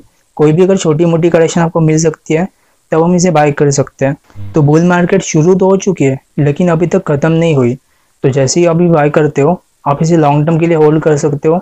काफ़ी अच्छे स्टॉक साबित हो सकते हैं। बीबीटीसी का चार्ट देख लेते हैं, यानी कि बॉम्बे बुरमा ट्रेडिंग कंपनी। ये बीबीटीसी का वीकली चार्ट है। 2018 से लेकर अभी तक करेक्शन कर रहा था। हालांकि ये वीकली टाइम फ्रेम पर करेक्शन कर रहा है या मंथली पे एंटर कर चुका है, इससे रिलेटेड कन्फ्यूजन है। जैसे ही कन्फ्यूजन दूर होगा, जैसे ही थोड़ी क्लैरिटी आ जाएगी, इसमें वेट एंड वॉच करने की ज़रूरत है कि कैसी मूवमेंट आती है, तब हम इसे बाय कर सकते हैं। जैसे ही ऊपर निकलता है, अगर ये ऊपर निकलने की कोशिश करता है, 1400 को पार करता है, 1560 को भी पार कर देता है, जो रेजिस्टेंस हमने मार्क की है, या रेजिस्टेंस के ऊपर सस्टेन हो जाता है, तब हम मान सकते हैं कि वीकली टाइम फ्रेम पर ही करेक्शन कर रहा है। लेकिन अगर यहाँ से नीचे आने की कोशिश करता है, नीचे और थोड़ा एक्सटेंड कर देता है, तब हम मान सकते हैं कि मंथली टाइम फ्रेम पर ही जा सकता है करेक्शन करने। और मंथली टाइम फ्रेम का मतलब है बहुत बड़ी करेक्शन हो सकती है इसके अंदर। तब हम इसे अभी बाय नहीं कर सकते, थोड़ा वेट एंड वॉच करने की ज़रूरत है कि कैसे मूवमेंट आती है। वेंकीज का चार्ट देख लेते हैं। ये वेंकीज इंडिया का वीकली चार्ट है। 2018 से 21 तक करेक्शन कर रहा था, काफ़ी नीचे आ चुका है। बाद में इसने जो ट्रेंड लाइन मार्क की हुई है, इस ट्रेंड लाइन के ऊपर आगे सस्टेन कर चुका है, काफ़ी बड़ी अपमूव भी दे दी है इसने। लेकिन अपमूव देने के बाद वापस छोटी करेक्शन के अंदर एंटर कर चुका है। तो एक बार इसका डेली चार्ट देख लेते हैं। डेली चार्ट के अंदर ये जुलाई से लेकर अभी तक करेक्शन कर रहा है। मूविंग एवरेजेस बहुत ज़्यादा स्क्वीज कर दी है इसने। हालांकि थोड़ी करेक्शन हो सकती है, लेकिन ये भी उसी केस के अंदर है कि टाइम वाइज करेक्शन बची है, प्राइस वाइज करेक्शन हो चुकी है। जो हमने सपोर्ट मार्क की हुई है 2400 के आसपास, वो सपोर्ट जब तक नहीं कटती तब तक कोई प्रॉब्लम नहीं है। आप चाहे तो इसे अभी बाय कर सकते हो। रिस्क टू रिवॉर्ड रेशो काफ़ी अच्छा है। लेकिन अगर थोड़ा टाइम पास कर देता है, यहीं पर कंसोलिडेशन और थोड़ी हो जाती है, तब इसको आपको होल्ड करना है। आपके अंदर वो पेशेंस होना चाहिए कि अगर स्टॉक कोई भी रिटर्न नहीं देता और एक महीना, तब भी आप इसे होल्ड करे रख सकते हो, तभी काफ़ी अच्छी बात होती है। और अगर आप वेंकीज इंडिया अभी बाय करना चाहते हो तब आप इसे अभी भी बाय कर सकते हो। लॉन्ग टर्म के लिए बहुत अच्छा स्टॉक अभी भी साबित हो सकता है, क्योंकि करेक्शन जुलाई से ख़त्म नहीं कर रहा। जुलाई से जो करेक्शन चल रही थी वो करेक्शन ख़त्म नहीं कर रहा, ये करेक्शन ख़त्म कर रहा है 2018 से। तो 2018 से करेक्शन जो ख़त्म कर रहा है वो 1 डे के टाइम फ्रेम पर नज़र आ रही है। ये काफ़ी अच्छी बात है। और आगे आने वाले वीडियोस में हमसे इंक्लूड करेंगे कि टाइम फ्रेम कितना इंपॉर्टेंट है, और टाइम फ्रेम के ऊपर और एक डिटेल वीडियो बनाने की भी कोशिश करूँगा। तो इस चैनल को भी सब्सक्राइब कर दीजिएगा। तो वेंकीज इंडिया थोड़ा सा करेक्शन करने के बाद ब्रेकआउट दे सकता है, तब आप चाहे तो अभी भी इसे बाय कर सकते हो, लॉन्ग टर्म के लिए भी और शॉर्ट टर्म के लिए भी। CCL का चार्ट देख लेते हैं, यानी कि कॉन्टिनेंटल कॉफ़ी लिमिटेड। ये CCL का 4 आवर का चार्ट है। इसमें अगस्त से लेकर अभी तक करेक्शन चल रही थी। 4 आवर के टाइम फ्रेम पर बहुत अच्छी कंसोलिडेशन हो चुकी है, मूविंग एवरेजेस एकदम स्क्वीज हो चुके हैं। इसको हमें वेट एंड वॉच करना है कि मूवमेंट खत्म हो सकती है यही। अगर आप इसे अभी बाय करना चाहते हो तब आप इसे बाय कर सकते हो। स्टॉप लॉस काफ़ी छोटा रहेगा, यानी कि ये वाला जो लो लग चुका है ये लो आपका स्टॉप लॉस रहेगा। हम इसे अभी बाय कर सकते हैं लॉन्ग टर्म के लिए। लॉन्ग टर्म के लिए बाय करने का मतलब है कि 2015 से करेक्शन कर रहा है और 15 की करेक्शन 21 में ख़त्म हो चुकी है, तो काफ़ी बड़ी करेक्शन ही ख़त्म कर चुका है। बड़ी करेक्शन जैसे इसके अंदर ख़त्म हुई तो उसके बाद बड़ी अपमूव भी आ गई और ये छोटी करेक्शन के अंदर एंटर कर चुका है। ये छोटी करेक्शन है 4 आवर का टाइम फ्रेम, और अभी जाकर ये चांसेस दिखाई दे रहे हैं कि 4 आवर के टाइम फ्रेम की करेक्शन भी खत्म हो सकती है, तब हम इसे बाय कर सकते हैं लॉन्ग टर्म के लिए। आप चाहे तो अभी भी इसे बाय कर सकते हो, लॉन्ग टर्म के लिए काफ़ी अच्छा स्टॉक साबित हो सकता है। इमामी लिमिटेड चार्ट देख लेते हैं। ये इमामी का वीकली चार्ट है। इसमें 2015 के मिड से लेकर अभी तक करेक्शन चल रही थी, जो रेजिस्टेंस ये फेस कर रहा है। जैसे ये रेजिस्टेंस पार होगा, हम इसे लॉन्ग टर्म के लिए बाय कर सकते हैं। हालांकि ये एफएमसीजी स्टॉक है और एफएमसीजी काफ़ी अंडर परफॉर्म कर सकता है, लेकिन ये ब्रेकआउट भी काफ़ी दूर है, तो ब्रेकआउट आने में काफ़ी टाइम लग सकता है। तब हम इसे वेट एंड वॉच करेंगे कैसी मूवमेंट आती है। और अगर आप शॉर्ट टर्म की ट्रेडिंग करना चाहते हो, तब आप इसे शॉर्ट टर्म में छोटे टाइम फ्रेम पर देख सकते हो करेक्शन कैसे पूरी होती है, तब हम इसे शॉर्ट टर्म के लिए बाय कर सकते हैं। और ये एफएनओ के अंदर भी स्टॉक लिस्टेड है, तब इसे शॉर्ट टर्म में ट्रेडिंग करना भी काफ़ी आसान हो सकता है। अब हम एफएमसीजी स्टॉक के ऊपर डिस्कशन करेंगे कि एफएमसीजी स्टॉक आने वाले टाइम में क्यों अंडर परफॉर्म कर सकते हैं, रीज़न क्या उनके अंडर परफॉर्म करने का। तो सबसे पहले हम डाबर का चार्ट देख लेते हैं। डाबर के चार्ट में आप देख सकते हो कि 1 डे के टाइम फ्रेम पर करेक्शन चल रही है। हालांकि थोड़ा थोड़ा ऊपर जा चुका है, लेकिन बहुत घिस घिस के ऊपर जा रहा है, ज़्यादा ऊपर नहीं जा चुका है। अगर ये 1 डे के टाइम फ्रेम पर 1 वीक के टाइम फ्रेम पर एक्सटेंड करना चाहता है करेक्शन, तब भी ऐसे कर सकता है। और अगर ये करेक्शन 1 डे के टाइम फ्रेम पर ही खत्म करना है, तो यहीं पर कंसोलिडेशन हो जाएगी और यहीं पर ब्रेकआउट आ जाएगा। कोलगेट का चार्ट देख लेते हैं। ये कोलगेट पाल्मोटिव का वीकली चार्ट है।